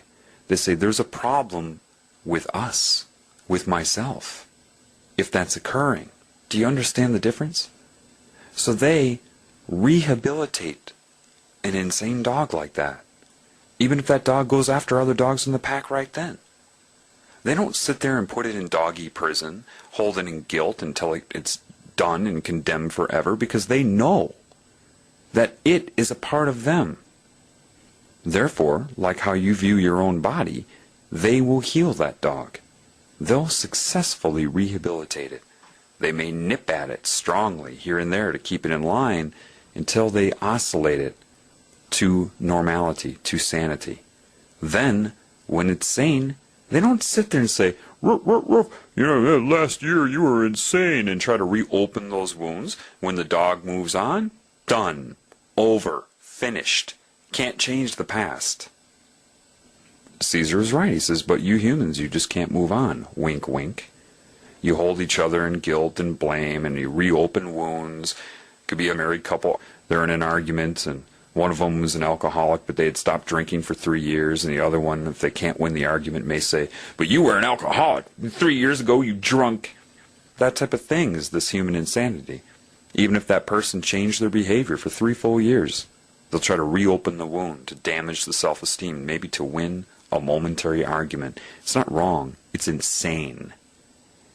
You've got to start looking at all of the people as I, not them, or we, not they are bad and I am good. When you see a problem in society, you've got to learn through the creative spirit that that is a problem with you. If they have a problem, you have a problem. If you condemn them, you condemn yourself. Do you understand that now? Why do you think forgiveness is so important? Because they're you. They are you. And cancer tries to separate cells into me, me, me, me, me. That's predatory. Hopefully these things are starting to make sense to you now. Why is forgiveness important? When you learn this language, when you learn this way to communicate, you will have no doubt that they're all you. That you're all components to something larger. Therefore, if you condemn somebody, or argue with them, or try to disable their ability to heal, you're disabling your own ability to heal. Also, when you see the connection, then you'll realize, sinning, if you lust after somebody, covet after them, steal from them, who are you stealing from? You! You'll see it now, with your own eyes. If there's a problem with the Illuminati, that means there's a problem with you. Don't look at them and say, them, those demon-possessed people. That's a part of you that's suffering from that possession, that infection. Don't look at Destiny Universe and say, them, those people trying to mislead me. No, that's a part of you that you need to love. So you have to look through their ego. Look at what's happened to you. You don't even need to know their mind control techniques. Just observe yourself. When you were young, 4 or 5 years old, you would meet another kid and be like, want to be best friends? You didn't have all of this crap in your head. You were open. You weren't looking at people like, I hate you and I'm better than you. No, kids, they get along, don't they? Babies are psychic. Once you learn this language, you observe a baby now. You'll see, when babies get together, they just start laughing together and all that. Yeah, because they're exchanging images and concepts. Even with their little brains, they're connected. You've got to get rid of the hate, because you're only hating yourself. And then by doing that, and forgiving yourself, by finally having knowledge of why you've deviated, then you start to forgive yourself and open those keys to your spirit. And the more you forgive yourself, the more you forgive other people. The more you love yourself, the more you love your reality and the people in it. Because they know of this, Cancer's trying to keep the separation going. That's why you're all arguing with each other. But if you single a person out, talk about how bad they are, you're doing that to you. Be mindful of anybody who tries to single people out, because you know that's a cancerous thing to do. And don't elevate other people above yourself either. That's not love. The strongest derivative of love is appreciation. Once you start to heal, you'll start to fall in love with people again, because you'll have the guidance of something very wise. And you become a mirror for them, rather than the absorber of their energy. If they are trying to manipulate you, you're like a mirror. And say, this is ridiculous. You can try to hurt me, but I love you. And you can't fake loving somebody. That's why you need to heal, because once you really tap into that, their spirit knows it. How is this going to work then? It's kind of like, say somebody falls into a cave, and there's no light in there, and you throw a few mirrors in there, and you can shine the sunlight into the cave and bounce it off of another mirror, and then shine it onto another mirror, which you can shine onto something else. When you receive the creative spirit, you become a mirror for that as well. You can aim it. It's like a bunch of dead batteries in below zero weather. Once a few cars get started, they can jumpstart other cars. And those cars can jumpstart other cars. Everybody has a spirit inside of them. They just need to be jump-started. Their will has been really damaged over a cycle of reincarnation, over and over. This is very important. You need to jump-start people. And you can't do that from ego to ego. Only from heart to heart. And then it will manifest in the ego as a residual effect. When people try to discredit me, I can't hate them. I went through that process, and I've learned that lesson now over the last few months. It kept reminding me, who are you hating? Look what happened to you. That's why the internet can really tear you away from the spirit. Look what happened to you. That's why the internet can really tear you away from the spirit. Because it is just so messed up. That's why I turned off my messaging. Divine intervention just said, you got to stop this. Yes, you may get positive comments, but you get the negative. If you depend upon either, you become disconnected. I've become much more focused by turning off my email while I'm doing this, because of my awareness of the access it can have to me. Listen, this idea of no fear is not of the spirit, in the sense that they're trying to condition you to have no fear in a battle type of sense. And then if you experience fear, then you feel like a failure, don't you? You are going to get scared every once in a while. That's a normal reaction. That will be part of your learning tool. Trust within so that you can receive from without. You've got to heal. People are screwed up. They're so conditioned by mind control to want to point their finger at everybody except themselves. And they don't see how it's leading to the demise of them and their whole species. Check and see how good you feel when you know you've helped somebody, when you follow the path and it just unfolds, where you're not trying to force it, but it just happens. See how alive you feel. Love is infinite. You're not going to run out. It's not about running out of love. It's about whether the valve is turned to open or closed. If you keep it closed, it can atrophy. And those are the dead car batteries. You need to keep the flow moving, getting the energy of love inside this tumor, and start the spontaneous healing of this cancer. The hardest thing for people will be to let go of the past because you've been so conditioned to hang on to it. 3 strikes and you're out. Everything there to condition your mind. Bullshit. You got to break this control system and heal. You are in the now. I don't care what you've done. And people need to step up in their divine character and see through that. And if you want to hang on to pointing your finger at all the people that have done horrible things, you are only hurting yourself. You need the divine wisdom. And that is the Spirit. I've told you how to connect to it. I myself need to communicate with people and follow the path in real life. I'm not going to get concerned about whatever sites may pop up to discredit me. Fine. I can be discredited. I am the first person to admit that. If you hate me, you're hurting yourself. For example, like when I was molested as a child, people say, how can you forgive that man that did that to you? Because he didn't do it to me. It was a demon that did that to affect me.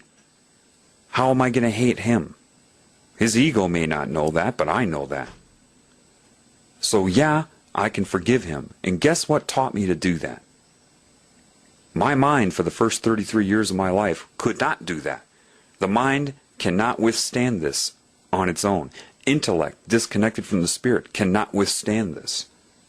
It cannot give you your eyes and ears. Only the Spirit can do that. So yeah, I forgive him because I know why.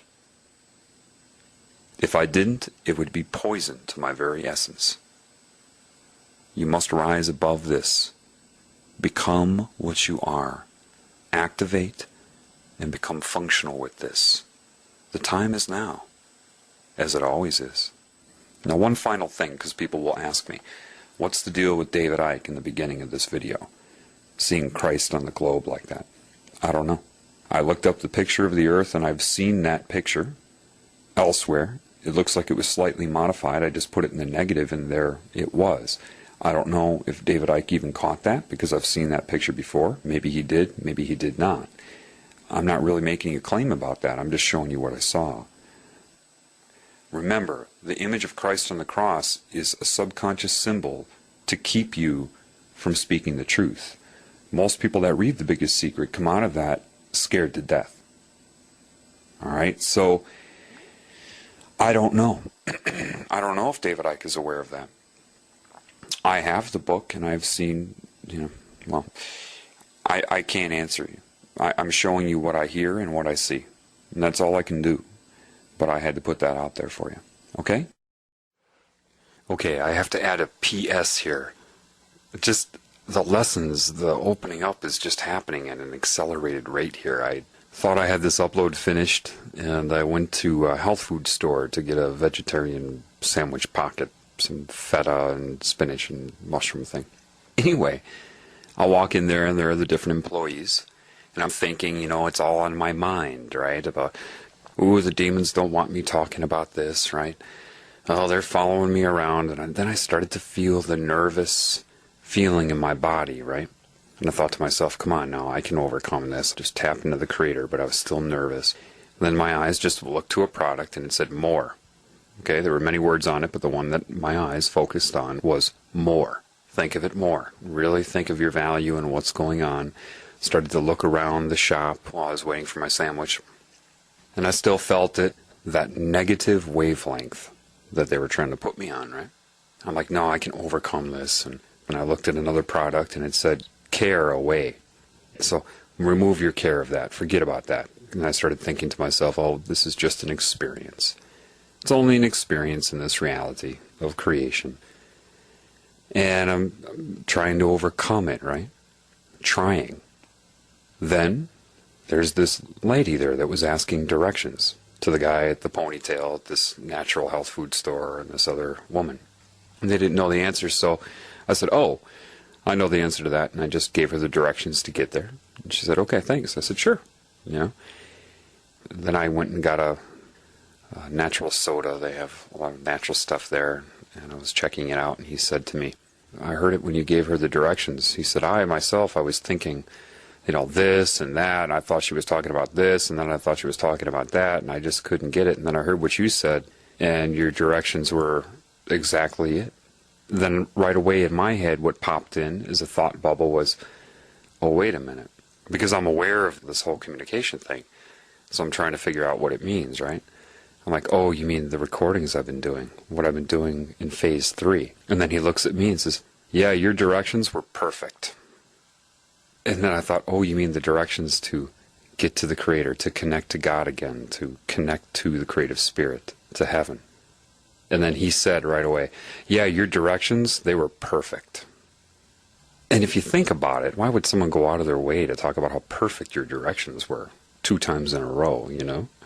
So I'm thinking, and I turn around, and I'm walking in the store, and I look down, and my eyes go right to a candy bar, a chocolate bar, and on the label of that chocolate bar was the word divine. And I'm like, no, as soon as I see divine, all of a sudden, as soon as that clicks in my head, divine, which was instantaneous, then the woman in the store went like that. And it corrected it because I allowed it to happen. So yes, it can come through people depending on what radio channel you're logging onto. It's amazing. God was speaking to me, letting me know, yes, those are the exact directions. I may have told you, yes, the cancer consciousness can speak through people, yes, but if you're on the wavelength of love, then it commands the ego. It allows them to receive the spirit too. I told you that the cancer consciousness can be like an agent in the matrix, anybody at any time, but so can the spirit. I was sitting there thinking about it, just like, wow, because you'll know, once you tune into this, you know, there is no doubt in your mind. People say, does God ever speak to you? Yeah, it speaks to you through its creations and through your reality. That's how it does it, you understand? So I was thinking about that, and I'm like, wow, look at that, the positive and negative ego. As soon as I started thinking that they were going to come and psychically attack me, I got all nervous. But when I dropped it, and it guided me to drop it, remove it. But when I dropped it, and it guided me to drop it, remove it, don't care about that, just see it as an experience and everything. And then I allowed it to happen. So I went up to this man and woman, and we started talking. Now he was on a divine frequency. And I brought up the whole communication thing, but this time it only took like 3-4 minutes to get the message across. Hey, you ever notice how life speaks to you? If you think of the terms of, yes, we all are having our conscious conversation right now, but you know that there's a larger mind that guides all of us, like you sustain your body. And I went through the whole thing in like 2 minutes. And the guy was like, uh-huh. As if he already knew. I said, isn't that interesting? And I explained what happened. I said, these were the thoughts going through my mind. Now, I know consciously you were talking about the directions. Let me explain how that was coordinated. And then I saw the chocolate bar with divine on it because I've been talking about the path to the creative spirit and everything. And I said, have you ever noticed that? He said, yes. And I'm like, yes, people are awake to this. And I said to him, man, it's weird at first, isn't it? It took me a while to get a handle on this. He says, yeah. He says, thanks for sharing that. I'm glad you reminded me of that. And I said, you're welcome. And I turned to go get my sandwich. He said, well, thank you. From both ways. And then psychically in my mind, I knew what that meant. What that meant was many things. That's why language doesn't cut it. Thank you from both directions, both ways, from both ends. What does that mean? What did it mean in that moment? Just like when I tell you that a deer can mean many things doing the same thing, depending. What did that mean? That the truth, divine truth, the pure truth, will be seen as truth from both sides of this binary state of good and bad. If it is true, both sides will have to agree that it's true. That's what that meant. And also, even though I appeared to say that to him and remind him, he also played a role in reminding me, coordinated by the Spirit. And he understood that. And he let me know he understood that.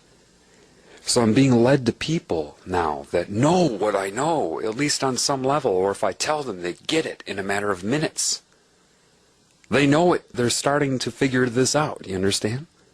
And because it's your collective reality. You're part of something larger. And your state will dictate your experience in it.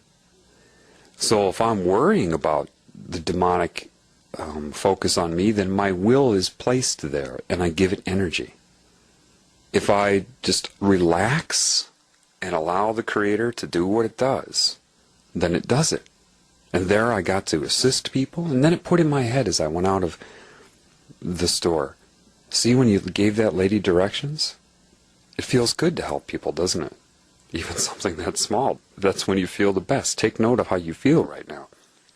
What just happened? What it was like when I was expressing this with that person and explaining it and having him understand it was like the inverse to an orgasm. An orgasm is the draining of your creative essence. This is like the infusion of it, God filling your cup. And it happens as quickly. It's like these divine moments of knowledge are like the opposite to an orgasm, but the same frequency. Instead of discharging, you're charging. And it made me take notice of that. I said, you see how you feel right now? After an orgasm, you're drained. Now how do you feel? You feel alive, don't you? That charged you, didn't it? Interacting and speaking to people as them, as another part of you. At first I was looking at that guy before I talked to him like, he's kind of weird. He could be someone that will try to antagonize me. And then it said, see? You see?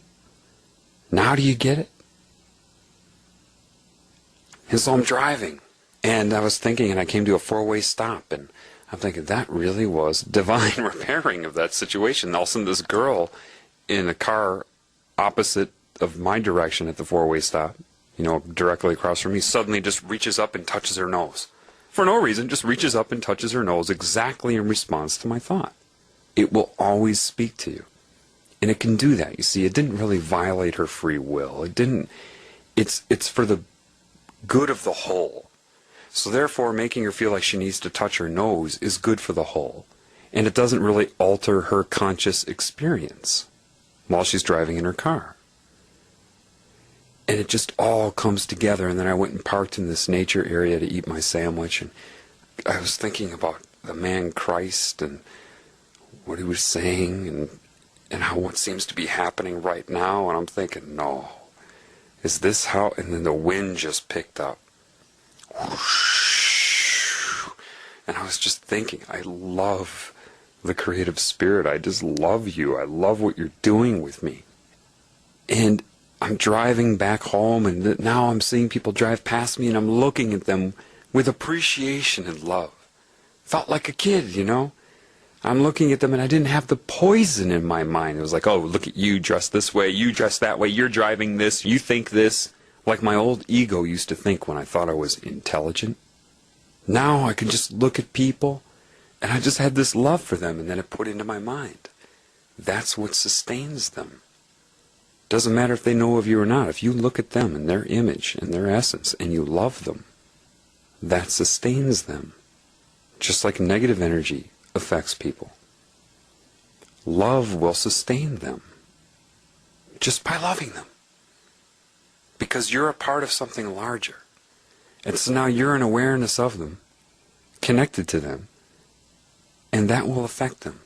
As they're driving down the road, it could trigger a certain thought or whatever, but it sustains their essence. Every time you can look at somebody just for a moment with love, it's like plugging in your rechargeable battery for a moment. It gives them that juice. It gives them the sustaining essence of this whole reality. And it's said again, love my other creations. They are you. It is me in you and in them. If I'm helping you and I'm in them, what does that tell you? Yes, there's a problem right now, but see, the more you focus on me, it said, the essence of love and life, the creative spirit, the more I'll guide you.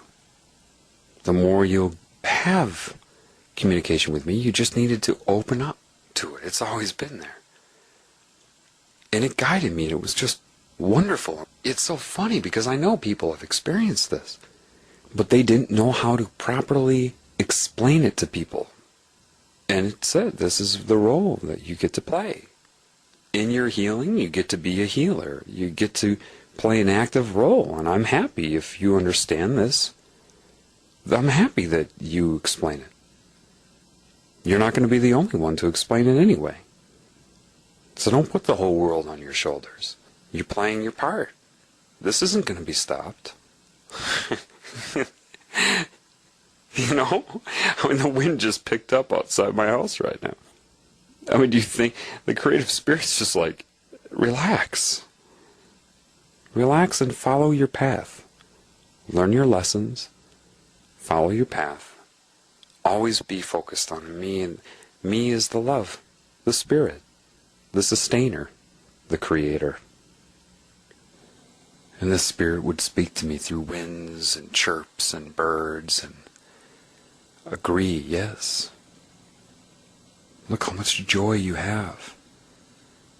I looked around and I was by a lake and the sun was shining off of the lake. And it kind of said, through life, for you. All the people and animals, for you. And to them, you would be part of what I would say to them, for you. You are for everybody and they are for you. You are for everything and it is for you. Appreciate it. So I was walking around slowly, just, you're not alone, you're so not alone. When you open up like this, you are so not alone. I went and there was this little bridge, about a 8-foot bridge just over this little groove that had water in it because the snow was melting, and there were these 2 ducks there.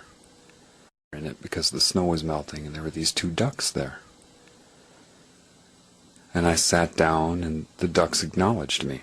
At first they were startled by my presence, and I calmed my mind. And I looked at them and said to them in my mind, I love you. I'm not going to hurt you. And every once in a while people would come by and they would get startled. And I asked the duck, quite honestly with my mind, are you connected to the spirit? And it just bobbed its head in a nod. I said, you're aware of my thoughts? It bobbed its head in a nod. I said, will you come to me? It didn't come to me. Right now the train, the whistle's going. This whole thing is just... I feel like I'm coming out of a coma or something. And I looked at the duck and then I thought to myself, well, I'm asking the duck to come to me. That's not happening. Then I remembered the lesson that I told you in The Healing Begins Now. The hope that it will come, the belief that it will not, and then I realized, oh yeah, that's me inside the duck.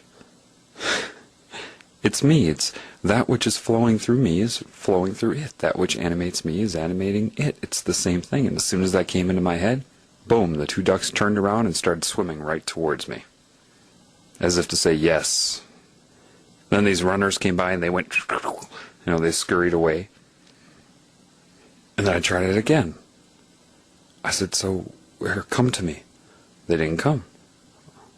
And then I just realized, you're me. You're me inside of a different body, a larger part of me inside that body and that mind. Boom, they turned and started coming towards me. The train was helping. The wind was picking up to verify what was happening. And I said, so you understand? Do you consciously understand? And it bobbed its head. And then I let it know. I said, okay. And it shook its head and, it started doing its thing, ruffling its feathers. So I said, do you understand then that you have your conscious experience as well? And it said, boom. And it bobbed its head for me. Yes, I have my conscious experience of this like you, but I also know that you are me. And that's why we're scared of humans, because they don't know this. And I said, okay. Not so much in language, with the intent. So I visualized in my head, I'm going to stand up now. I don't want to startle you. Do you understand that? That I'm going to get up and leave. And then he bobbed his head. And I said, okay. And I stood up and he didn't move. He didn't scurry away. And I said, thank you very much. And he bobbed his head to me.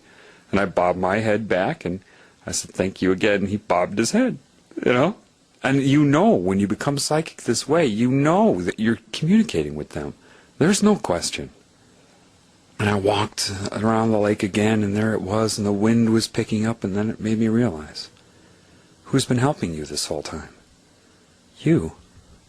A larger part of you. You commanded the wind, not your personality, that which animates you, because it is you in a scalar reality. The beauty of life is you have your individual experience, yes. But it is you, the spirit, that makes you so. So if you love the spirit, and you don't want to lose your soul, you are the larger spirit. So you won't let that happen. So look around. It's wonderful. The design is wonderful. And you open up to it. And it's crazy because you realize, if you're not connected to love or the spirit, opening up like this could torment you. It certainly has me through this process. And it seemed like an absolute nightmare. A disconnection from the Creator is hell. Hell is not a destination. It is a disconnection. When you open up this way and you're not connected to the Creator, it can consume you. But when you're connected to the Creator and the Spirit, it's fun. All I can tell you, it is the most incredible, fun, entertaining existence. Life is awesome when you're connected to the Spirit and you understand the whole thing. It's fun. So much more opens up to you. It's amazing. All the information is there. Life is amazing. And it said, yes, humans are going to have to get out into nature to become human again. As weird as that sounds, you're going to need some, it's not solitude, but you've got to get away from humans and interact with life again so that you can handle going back into the human community and discerning because they're infected, so that you can look at them and love them. And so you start to look at all these people, and I have giant fat people coming by, skinny people, and I just love them all because I realized, finally, that's me.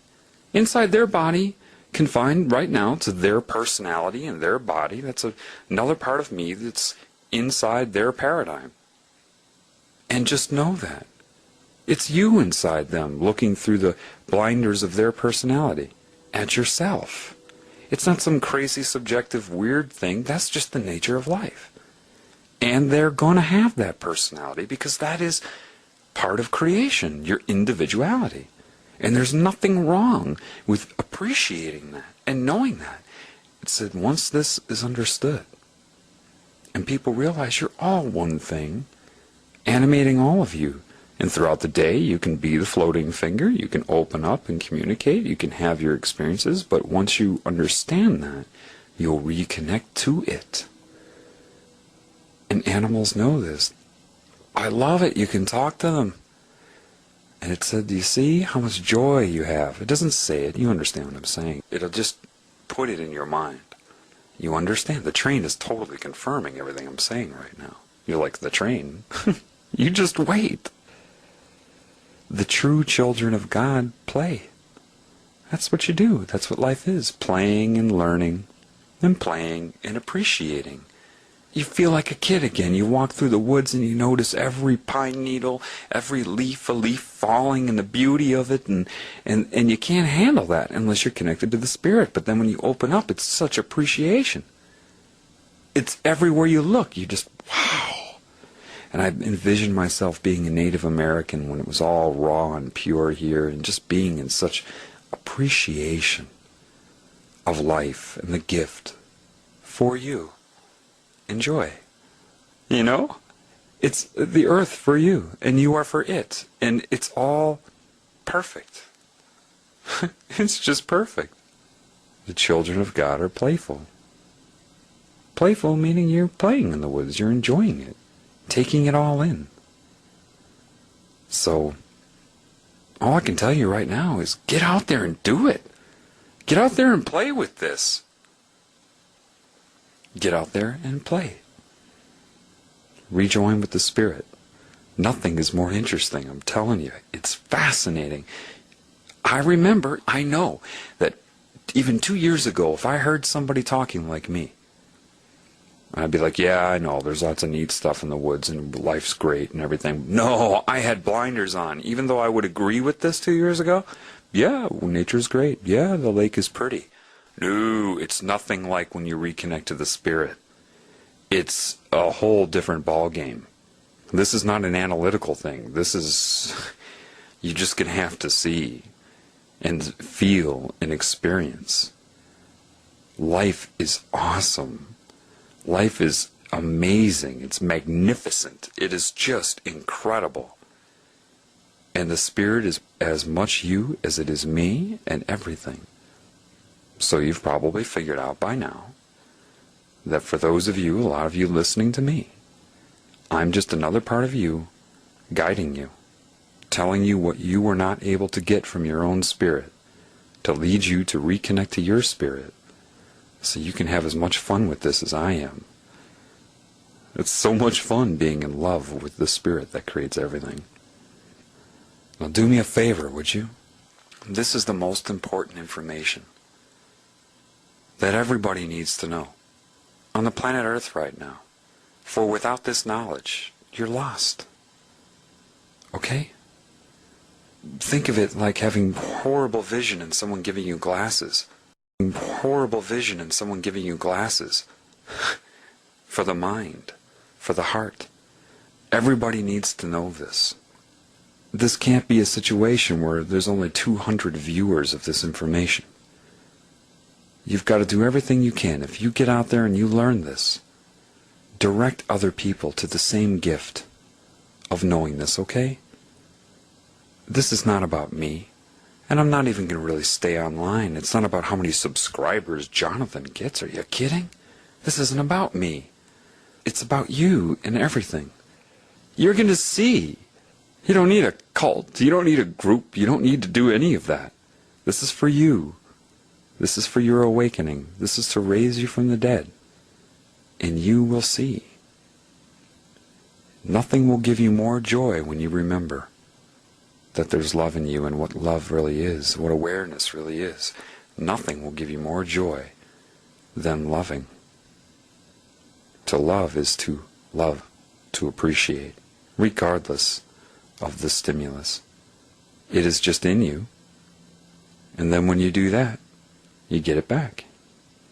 And your lessons will guide you there. Do you understand? You're all going to get your own individualized lessons. I promise you. Catered to exactly you. To bring you into awareness and love for the Spirit again. You know, humans make so much out of certain things. Mysticism. Well, animals certainly aren't calling it mysticism. They're calling it life. Abundance. I was walking in the woods and I realized why you shouldn't kill yourself. Let the creative spirit decide when it's time for that. Because when you're in appreciation of life and you know of your guidance and your abundance, there's no reason to do that. Alright? And if it ever got to a situation where life was too painful, and you're in connection to the Spirit like this, it will guide you. Don't think suicidal. Because when you are raised from the dead, you remember how cool this all is. I'm telling you, you must build your house on a rock. Otherwise, this can turn into a nightmare for you. But if you do it via the intent to reconnect to your spirit, and when you calibrate, when you start to learn how to play that guitar, when you start to get those calluses, which is ignoring the input of the disconnected essence, get the coordination to form the chords on the guitar and you start to play, it's fun. It's so fun. And the beauty of it is when you're able to have that type of command over your reality and love and experience with it. When you know that everything you look at is you, you're not going to hurt anything. There is no danger of that. And if you go this route, the real route, through the Divine Spirit, if you're out of balance, it will take that away. Just because. It's fail-safe. This is life. And it will speak to you. It will guide you. Be mindful of every sound, every car in the background that may be spinning their tires, a crowd cheering for a game in the background, a bunch of geese flying over. Be so mindful of everything. And when you do it in appreciation, you'll be calm and you'll love it. You will love it. You'll see. At a certain moment, for all of you, it's just going to click. Just like when you suddenly are able to play that chord out of the blue on a guitar. It will just click. You won't know when and you won't know where, but you will certainly know that it happened. And it's happening. Start in nature, okay? Start in nature, because the animals will teach you. They will guide you, because they are also animated. They are animated by the Spirit and in full awareness at any given moment of these things. It's time for you to learn from the Creator's creations. From the ducks, the deer, the geese, the squirrels. All of them. So, connect to the Spirit. I'm talking in circles now, but I really want to drive that home. Base this on love in the Spirit, which is in you and everybody, even if they're infected with an essence that's trying to separate them. Within them is the Spirit. Know that, and know that that Spirit is you. You're going to argue with them? Trying to make them feel bad about themselves and evil about themselves when it's another part of you? Or do you want to heal that? What would make you feel better? If it is you, think about it. What is the greatest gift? The greatest gift ever is forgiveness. Not so much God's forgiveness for you. When it imparts and infuses into you the ability to forgive yourself and everybody else. The greatest gift is not if you beg the Spirit for forgiveness and it forgives you. No. The greatest gift is when your spirit is activated and you forgive yourself and everybody else. That's the beauty, because you can only do that when you realize these things. It will transform from theory and philosophy to reality, undeniably. So get out there and play. Thank you very much for listening.